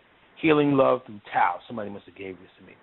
Cultivating Female Sexual Energy. Oh, I do have that fucking book. Shit, good. Yeah, I'm ready to do the moonwalk. All right. So I do have the Female Sexual Energy book. Fuck around. This might be Khadijah's book, though. She might have bought this. But it's the other Montauk Chia book. So, Excelente. So that's his other book. And, a must-have. And I do know the women who have read that swear by it as well. My sister Deneen came by the house, and she hooked me up. I want to send her a shout-out, too. She took care of me. There's some stuff I needed, and she came through like a champion. So I want to thank the sister Deneen. She took my class before. I had to fuck her up real quick. In my class. She came to my class, and she pulled out, like, some green pepper. Was eating the shit like apples. I said, I'm about to fuck her Kundalini ass up right now. So after the class, after she did the class, came back. Oh man, you shouldn't have showed me that Gnosticism. Now I know why I hate everybody. I said, the green pepper ain't as sweet as it used to be, huh? Had her eating Snickers up in this motherfucker. You know what I'm saying? But she transformed, fucking with the class. Let me get that out the way. Classes. Now is the time. I'm in the middle of a cycle now, so now is the time to pay for classes. People who do not know this, I don't know how you don't know this, but what I do know is you need to get your ass together. My classes will change your life. There's no more doubt about that. We're up to the 12th cycle of this class. This is some shit that is surefire, guaranteed. Ain't nobody guessing no more. Again, if you're still on the fence, and I don't know how the fuck that's happening, but if you're still on the fence, you can email the people who have taken the class and hear directly from them at what's been happening in their lives in terms of what this class has been doing for folks. And once you understand this and how important it is, what you need to do is just send me an email, panicpack@hotmail.com. Get your ass on that list to get in the next cycle. It is guaranteed what you need to do. I shit you not. It will change your life. It will change your life. It will change your life. So it's the thing to do. I promote these classes. Also, if you're not ready for the class, and I don't see, you should be working towards that. What you need to do is get that herb pack. Now, I've been talking about this herb pack for the longest, and no matter how long I've been doing the class, I've been selling this herb pack like 4 times longer than that. It's a guarantee. Ain't nobody make no mistake about this herb pack trying to figure out what to do next. It is all natural herbs. There are no drugs in it, and you can smoke it, and if you're not a smoker, you can drink it as a tea. You get a fat, juicy stack that lasts for quite a long time for a very cheap price, all organic.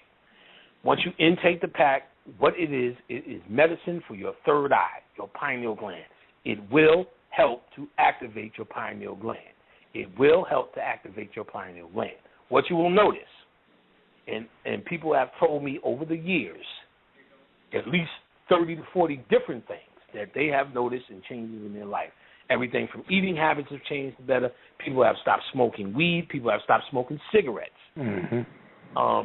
Things on that level, but ultimately meditation gets stronger. Your sleep gets stronger. Your focus gets stronger. Most people have chatter or cannot focus. The herb pack helps you focus, helps you calm. People who have felt their heart chakra open. People who have been able to visualize. People who have talked to the dead, have seen the dead, have talked to any deities, have you name it. I could go on and on for days, but what is guaranteed is whatever medicine that your pineal needs, this is it. And what will happen is once you take it, you will get a reaction. I am not eBay. Don't look for eBay times. Everyone gets what they pay for, hands down. I have to send in cycles because at the end of the day, the most important thing I do is research information to give you information that's going to be life-changing. So I don't sit around like it's eBay and it's just me packing and sending this out. I get a stack, I stack them up, pack them out. I have to get someone to drive me. They drive me, I take them out. Another stack is coming. I do not forget about anybody. If something happens, if it's missing, let me know. I always check on your package, see where it's at, in transit. If I can't find it, I'll send you another one. No big deal. But you used to buying shit on Amazon. This is not Amazon. We need to let you know that. Other than that, everyone gets a pack for the most part because I want you to have a motherfucking pack. I want you to experience this because my ultimate goal is for black people to wake the fuck up, and the herb pack will wake you the fuck up. Ain't no question about that. Yes, it will work for you. Yes, you nigga, it will work for you. So go and get you a herb pack. They're very cheap. Email me, panicpack@hotmail.com. I also have plenty of other supplies. I have a few books that are out of print that I've been selling that are real popular and real magical and real important to get. Spiritual baths. If you're having problems with your aura, love, money, or the whole gambit of regular human shit, I have baths to help you with that. I also have variations on the herb pack to help you with that. We have oils, anything like that. Anything with crystals, you want to contact Aline Bay at drleanlbay.com and deal with the crystals, so on and so forth. But at the very least, what you need to do is email me so you can get a list. That's the next step. Get a list and see all the things I have or when the next class schedule is. And for free, I'll give you, if you're new to this, a email with all my lectures that I've done so you can catch up with everything I've done. And that's like 13 pages of links.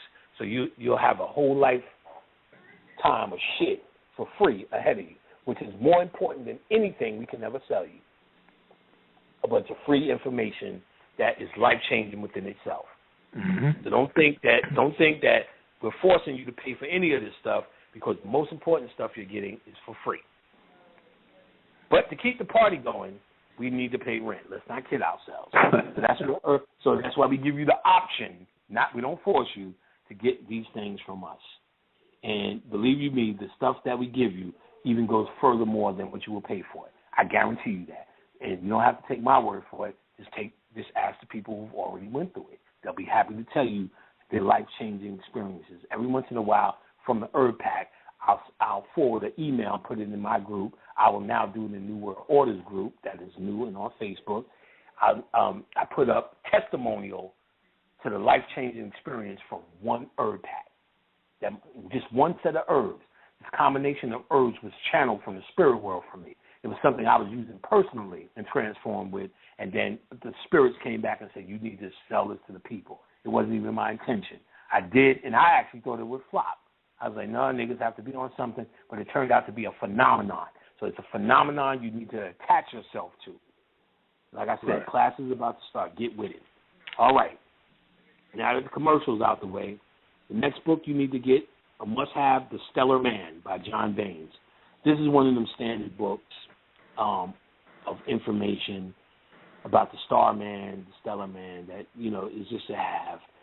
This information on humanity and its consciousness. This is one of those ones that everyone must have. This is another good book.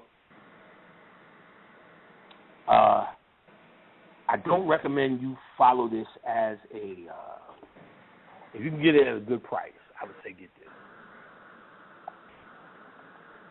But because we religify ourselves so much, this is why I'm saying don't get it to be another Bible for you. Africa's Ogun, Old and New, by Sandra T. Barnes. It's a good book on Ogun and how he shows up all over the world. But why I issue you the warning, because if you're already dealing with Ogun and you're coming out or you're getting into Ifa as a religious mindset, this book will just only be another Bible. But if you're looking at it to see where Ogun comes in as a correspondence around the world, then it's an excellent book. All right? A must-have book. This is one of those books that's a breakthrough, because most of these books are just repeating the same information different ways. You have to really search for a book that's considered to be a breakthrough. Mm-hmm. This book was a breakthrough, and usually a group of people do it under one author, and just because what they need to do, because once they get stuck, they have to give it to niggas, to the public, to see what niggas come up with, so they can move to the next level, because they cannot move. So they move as far as they can possibly go, or once they move as far as they possibly can go, what they have to do next is put out more source information or breakthrough information so the world could get it, so they can see what happens, so then they can understand it, because they can't do it. That book is called The Isis Thesis, a study in decoding 870 ancient Egyptian signs by Judy K. King.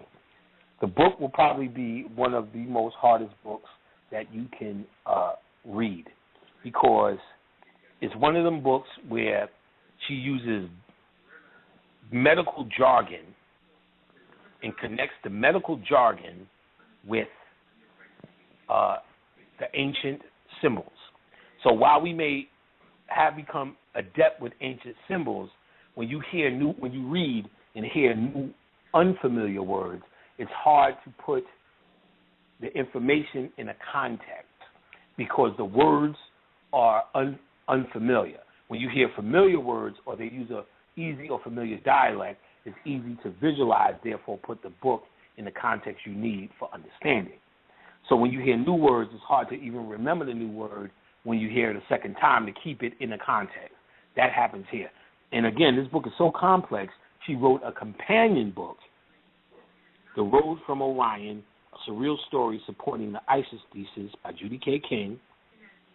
She wrote a companion book to explain the main book. But the main book, I would still say stick with it. Go hard with it, because she goes through some breakthroughs. She breaks down, which is really the bulk of what's happening in Egypt, which are the books or the doctrines that were left over. The doctrines that were left over, let me see if I can get a list. from her book, and she did go through a list somewhere. It's the papyrus text, the book of the coffin text. Hold on, let me see. She goes through every single text, the whole coming forth by day and night. But there's a list somewhere of all the books that she went through. If I could find it real quick. Let me see if I can find it really quick by chance, because I'm sure I highlighted it somewhere. She went through all the books. If not, I wish usually if I'd have known, I'd have wrote it down. Let's see, I don't see it real quick. And I know I highlighted it. But she goes through everything. I mean, she goes through detail like why Horus suckles the left breast. She breaks this shit down to DNA, the left and right side of the DNA. She's like, there's a lactose gene in the left side. That's why he's on the left side of the titty. When you extract his left side, somehow the set energy is the right side. She goes in on this shit. Or it activates the set deity, which fights the Horus deity in the goddamn DNA. Just on the left side of the DNA, which is, she's like, that's why Set is the left-hand path. When I tell you, but she is written so hard. But if you can get through the decoding of this shit, it is probably some of the most heaviest shit that you do not, it's a breakthrough book. It's a breakthrough fucking book. And, it's synonymous with the left and right brain, huh? Right. It all corresponds to left and right brain. But she's breaking this shit down to the DNA level. You know what I'm saying? If I read the back of the book, it's like the Isis thesis decodes 876 signs in the 8 major Egyptian funeral texts. So there was 8 Egyptian funeral texts. The Book of the Dead, Book of Papyrus, the Book of this, the Book of that, the Book of that. We just know the Book of the Dead or the Book of Coming Forth by Day is the most popular one. The first one is like the pyramid text, then the funeral text, then the this text. And there's a list in here. I can't find that list. So, but there's 8 different books, actually. It's not just the Book of Coming Forth by Day or the Book of the Dead by Budge.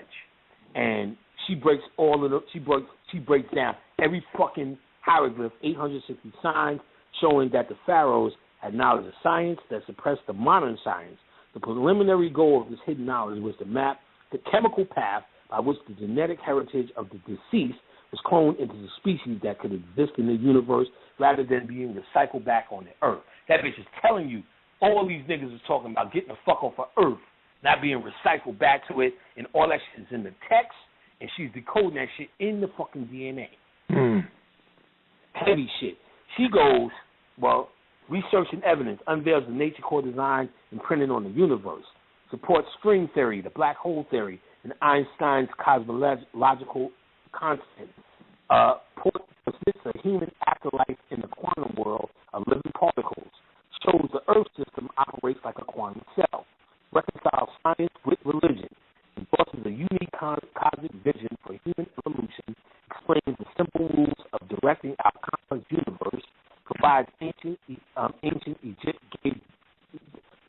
proves ancient Egypt gave birth to science.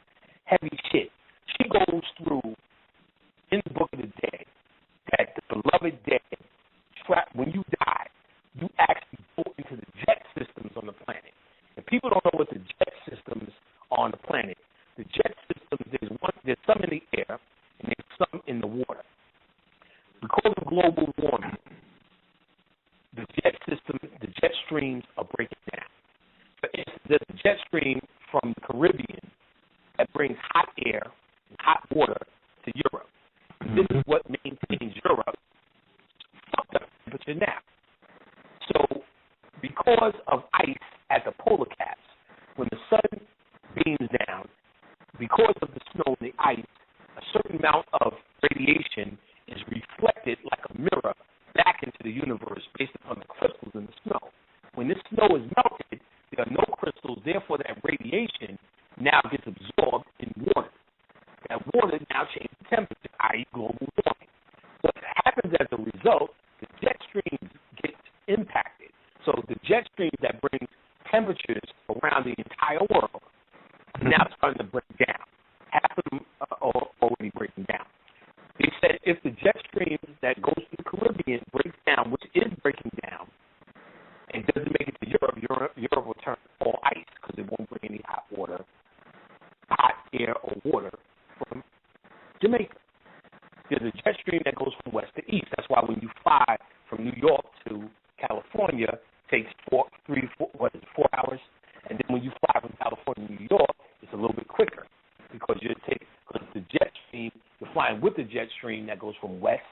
the east, then to the north.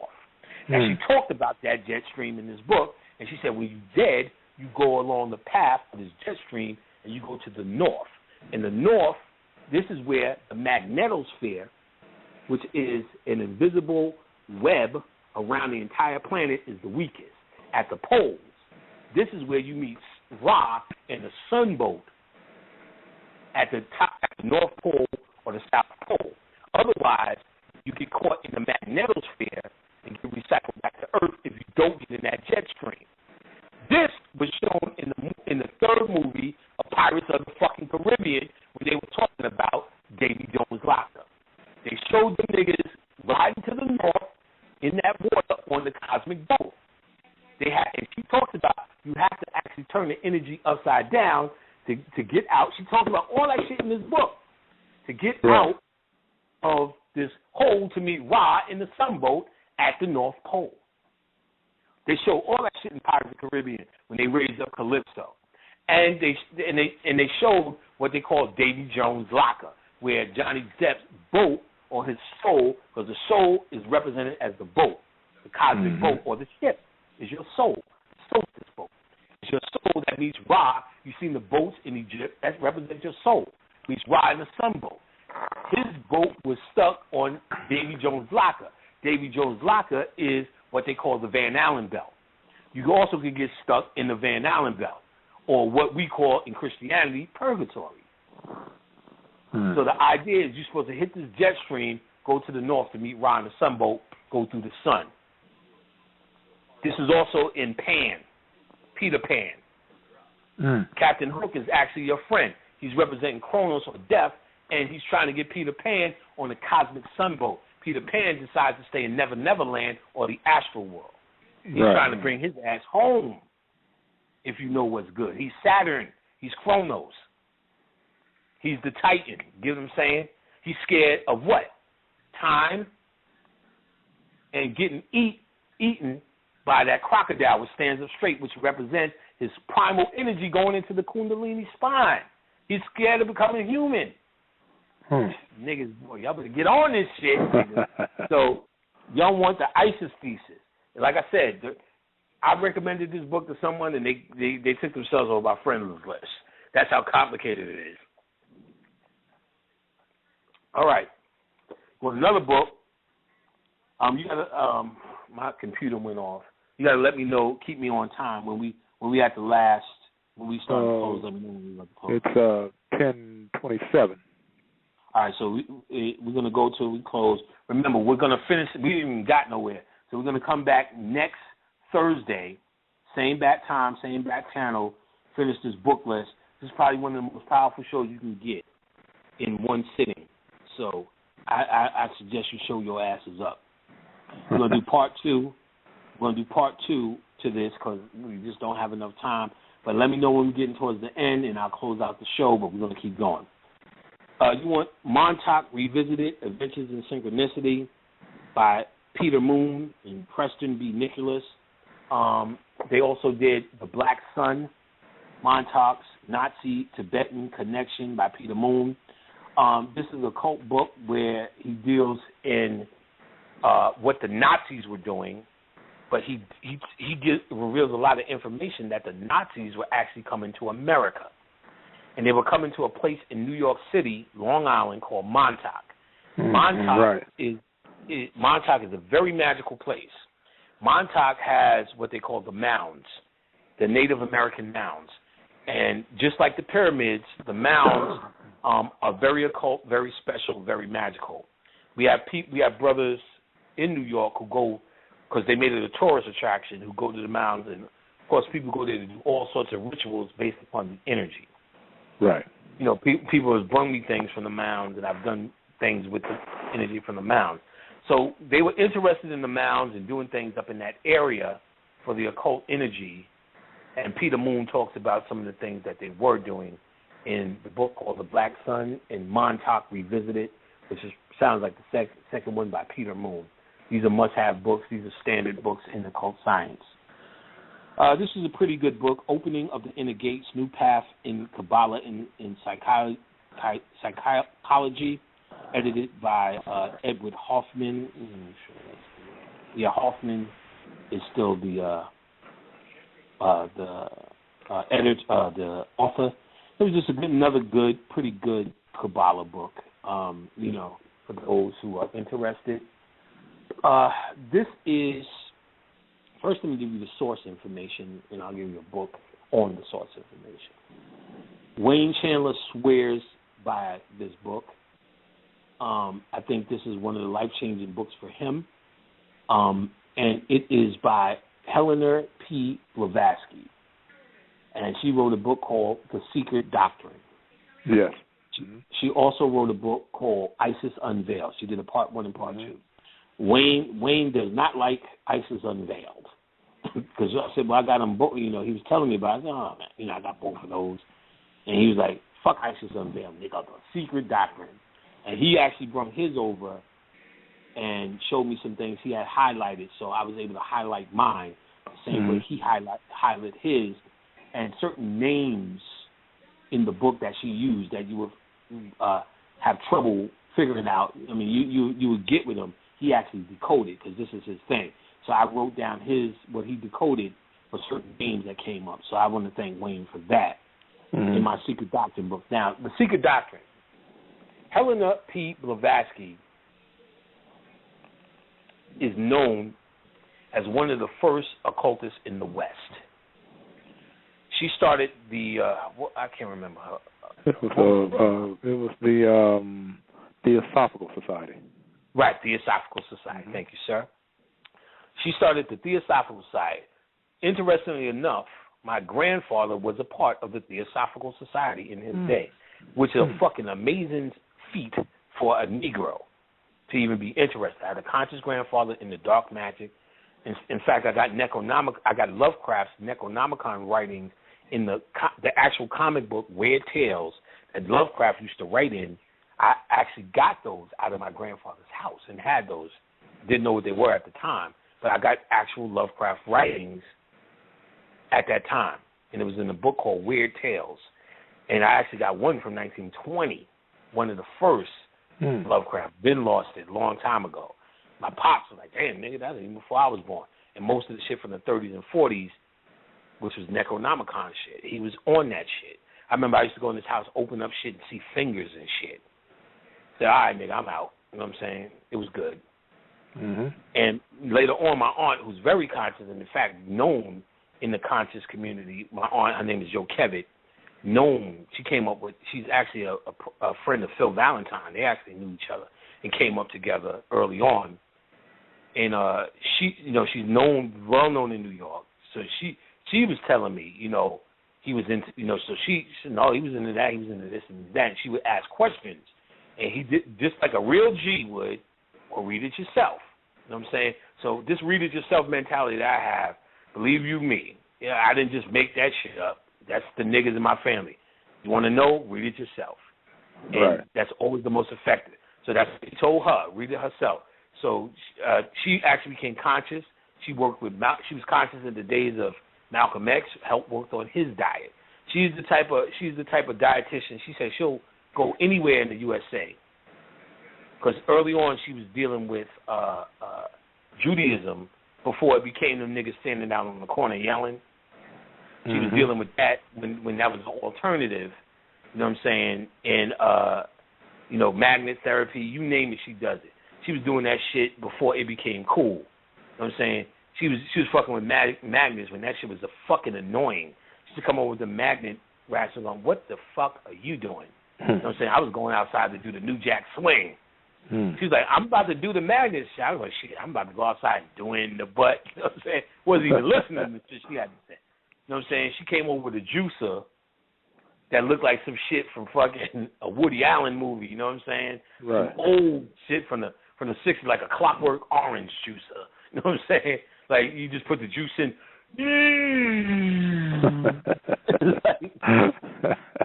like 75 carats for a sip. You know what I'm saying? And she was on this. We talking about consciousness before the shit was popular. You know what I'm saying? She came on the radio. She did a radio show.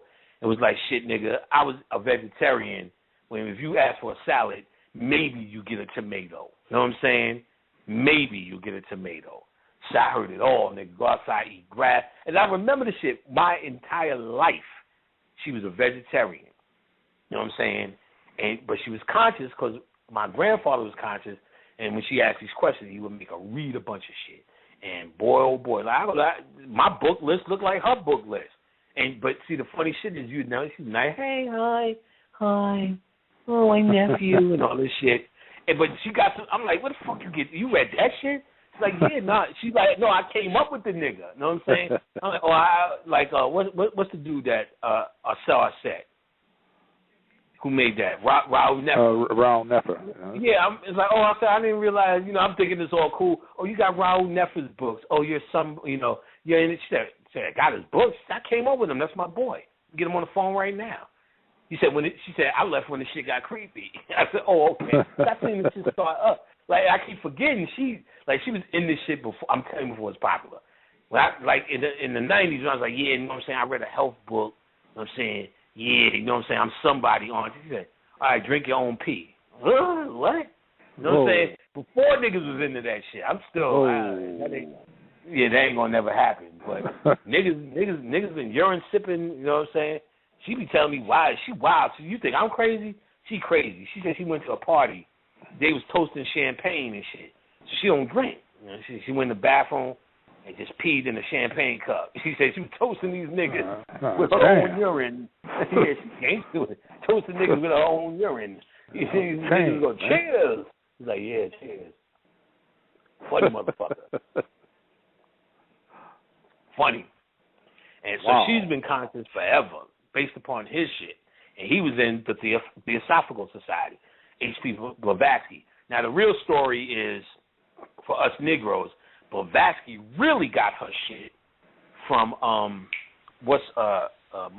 the brother who taught Lincoln. Are you talking about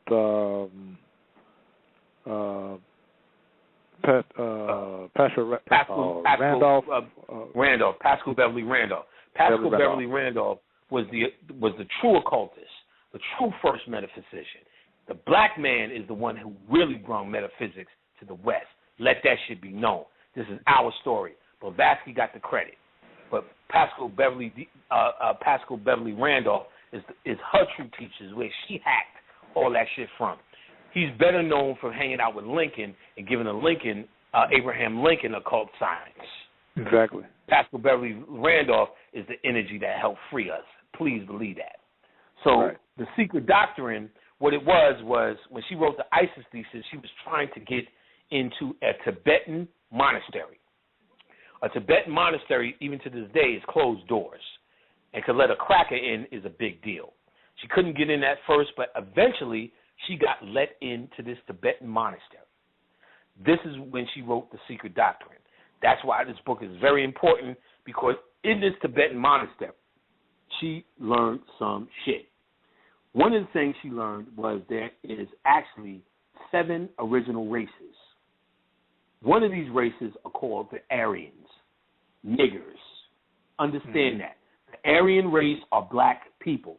If you're confused about that, you can read Wayne Chandler's book, because Wayne Chandler, as I told you, one of his core books was The Secret Doctrine, which you can see inspired his great book, Ancient Future, by Wayne Chandler, a must-have book.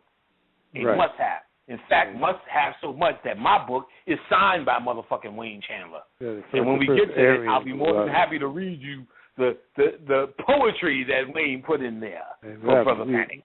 We are the original Aryans, which means noble. Right. Noble. So Wayne Chandler dropped what the true Aryan is. So white folks hijacking this Aryan personality is a fucking fantasy. Exactly. A fantasy, and because they have no history, yet another idea they stole. The Aryan race, from the Tibetan understanding, is a race of originals that will one day bring back ancient information to the planet. So it's clear who the fucking the Aryans are. That is us. He is I, she is us, and us is I, and we are her. We are the Aryan race, the conscious folks, within the 7 races of originals. Because we are the ones here now bringing forth ancient information, bringing back ancient information to the planet as dictated by the ancient race. Now, what Hitler found out, and actually a little bit before Hitler, what they needed was a identity. So the first thing they did was had to get or attach themselves harder to a mythology. So the mythology they use is actually what's the mythology of Thor, Odin, Frida, Loki, Scandinavian mythology. Scandinavian mythology is our mythology, hands down. It was written by something like Stig Sturluson, a guy as poetry, but it's still using our same principle. Odin goes to the long sleep, that's Osiris. Odin loses his eye, that's a Horus energy. Odin has a hawk, that's Horus. Loki is the chaos god, he's Set. Thor is nothing more than Shango or Horus, the sun. Frida is the great mother. Frida, the great mother. They have I can't remember their love goddess. What's her name? So the pineal gland is Hemendal, who sits at the Rainbow Bridge. This is our shit. There's nothing in it. So they try to portray it as a mythology that's different from ours, theirs versus ours. But this is our same. This is our same core information. Like any mythology, the faces have changed to fit the people, so it works for the people in the environment. But the core understanding is ours. The end. So now, because we think that there's something different, with Scandinavian mythology is nothing more than our mythology told for Vikings, told for people that fit that description, so they're going to make it theirs. So you have this title of that they have as Von. So when you hear Von, Von, that Von represents Odin, or so we don't really have a title for like I'm Osiris Panic or Osiris this one or Osiris L or Osiris this and that. Actually, El Bay would be our title. That would be a title. Such and such El Bay. This is El. That same context, Von would be that same context for their So you have Von. That means you of this Odin bloodline, Scandinavian pure bloodline. That's their pure bloodline, right? Now, so what they did was first they were the Vons, and they was bringing up this pure Aryan, this pure bloodline. That was their first thing. But what they needed to do was attach it to a race on Earth. So when Blavatsky came out with this information from the Secret Doctrine in the Theological Society, their next move was to take the Aryan race and add it to the Scandinavian mythology. And there you have this pure white Scandinavian Aryan bloodline with this based upon, and their mythology was Scandinavian mythology. What they used was the Scandinavian writing, which is called runes. So the swastika is one symbol out of, I can't remember the number of runes. You can actually get a runes deck right now. And the swastika going right to left, which they later made it left to right. I can't remember the reason. It was a scientific reason. But right to left means it's gaining energy and gaining power. So it was, when you see this ruin, is great. Is actually talking about gaining universal power. And that's what they were actually trying to do. It was actually one of the ruins that they were using. So this is all occult science based upon, and so basically they used Secret Doctrine and the Theological Society to build up this whole mythology about the Nazi power. Now I'll take you out to the side for a second, because one person was being a smart ass emailing me, well, why don't you channel Yakub to see what's up if he's so bad. That type of, I'm like, first and foremost, I don't even know what the fuck Yakub is. And Yakub was a priesthood, not a man. That's number one. And for his information, I do channel shit other than the shit that niggas want to channel. Everybody wants to channel my eye, but I made it my business to channel Crowley, channel Hitler. And this is what happened when I channeled Hitler. When I channeled Hitler, I asked him what was his purpose. He said he had a mission. It was a purpose. Now, you got to understand this. He said the consciousness was about to emerge on Earth. Brother Bobby, Brother Aleem, Brother this, Brother that. Now, think if there was no Hitler, no Aryan movement, no movement that said we are a superior race. Just by the definition, we never would have had said the word, but just by us claiming our ancient information, just by us stepping up and titling ourselves as God or goddesses, it's built in that we are now the superior race. Therefore, we can be hunted and ostracized just like the Nazis of today were. So what Hitler had to do was create this false movement of a superior race, of superior beings that were not true, that had to emerge and fall. Now forever, when anyone talks a particular level of superiority, it goes to this racist movement as opposed to light shining on the true superior race, which is us as conscious people. Our movement has been left the fuck alone because of that movement exploiting themselves or trying to claim something that they were not. Now that's very profound if you understand how we work here. So that whole movement had to emerge so we can move as we move in silence and in the flow we do, based upon us not getting coined based on us not becoming what they have become. Now, so that's what came through for Hitler and why all of that shit. The word Holocaust even means sacrifice, so it was a sacrifice for exactly. That. Yes, for us. The sacrifice ritual. Right, for us. Mm-hmm. Truly, it actually was a sacrifice for us as conscious folk. So our shit is always working. There's a book, it was kind of all right, called The Secret Doctrine by Michael Gomes. So this is one of those books where the author has a interpretation of conscious information. So this is not source. Blavatsky is the source information. This is one of those books where it's an interpretation of source information. All right, let me get some more books up here. We got one more that's already out. Let me deal with The Dictionary of the Esoteric. Just another good book. Anything that's a dictionary or encyclopedia is a must-have in your life. So this was actually a good one. It goes through the ABCs of names. So you may hear something that you've never heard before, and you'll be able to look in the dictionary, see if it's there, see what it means. They give you a breakdown. This just happens to be a very good book on that. It's by Neville Drury, Drury, The Dictionary of the Esoteric. All right, and we're getting some more books.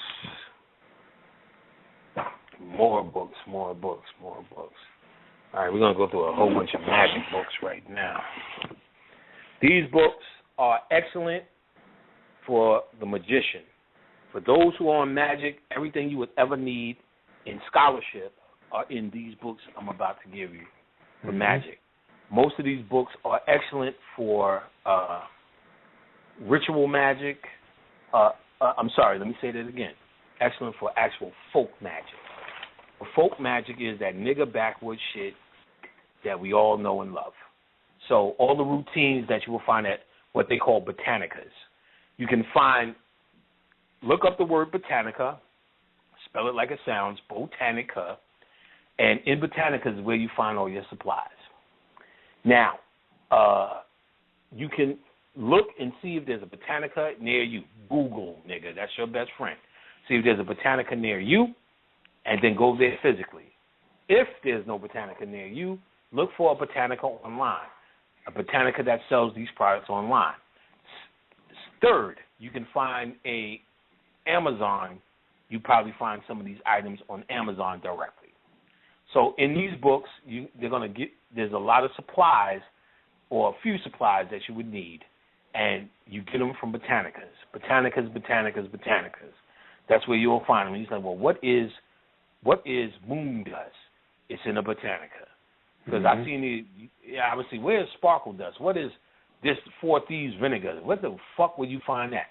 All there in Botanicas, in every damn Botanica. Not even hard to get once you find a Botanica. So in major cities, you should be able to find one. If you way out the way, look for something online. You'll be able to find it. There are Botanicas online, so you will find it. That's what you. And in these books, most of these books, I'm about to give out the general magic: how to do that, how to cook that, how to make that, regular rituals. Now, what Brother Bobby Hemmett dropped was most of these book ritual spells that have been around for a while. The best thing to do is add some of your own ideas to them as well. You will see that there are generalized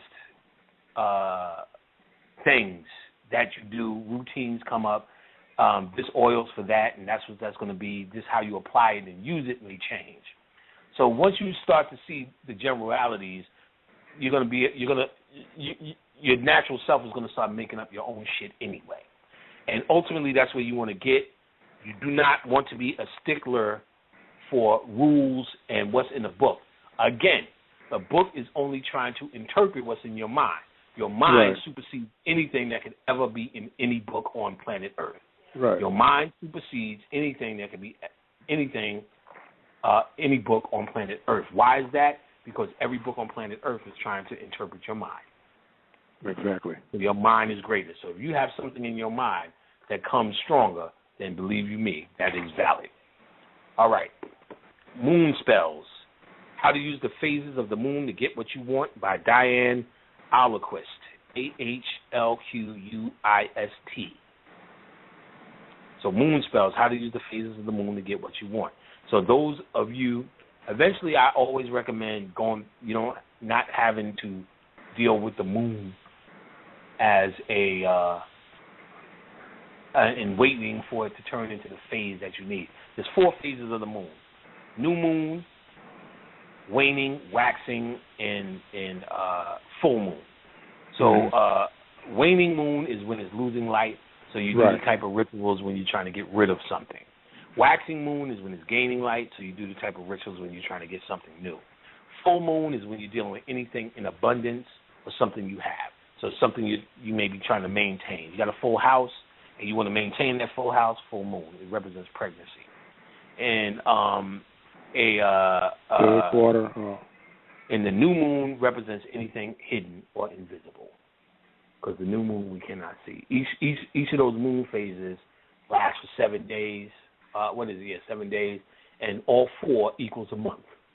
So every month we go through a new moon phase, and because there's only 7 days, the way the numbers line up, we actually get 13 out of it doesn't line up to 12. It lines up to 13. So when you always hear the 13 moons and all of that, that's what they're talking about. Because you actually get 13 moon phases. So this book tells you everything you could do with moon phases. Now, ultimately, that's only working with the energy based upon, in my opinion, you being a new jack. Eventually, you should get past moon spells. But I think or moon phases, because you may not have to wait. You may not want to wait 14 days to get some shit you need done now. Right. But I still recommend you have some more moon spells, because if you want to work with the energy, because it might be right on time. If you can get this is an excellent book. The Life and Works of Marie Laveau, which is out of print. Gris, cleanings, charms, hexes, and this is by Baba Raul Carnazares, who was a Babalao who made the transition, who we made contact with as well. In it, he gives the work or some of the spells, charms, cleanings, hexes, all the good shit that was Marie Laveau's. So, very good book, if you can get it.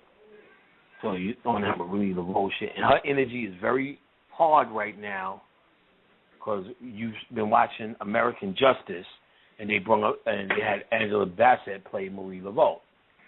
Mm-hmm. So as this happened, my wife, my queen, my lady, my tenderoni, she started making contact with Marie Laveau, and Marie Laveau's been coming through, showing her some things. So basically, Angela Bassett playing this energy, and everyone watching her gave a charge to Marie Laveau. So her energy is very powerful now. You can get that book or do anything with Marie Laveau. Her last name is spelled Laveau. You can do anything with that. You're in a good way. I wondered if Angela Bassett knew what she was doing.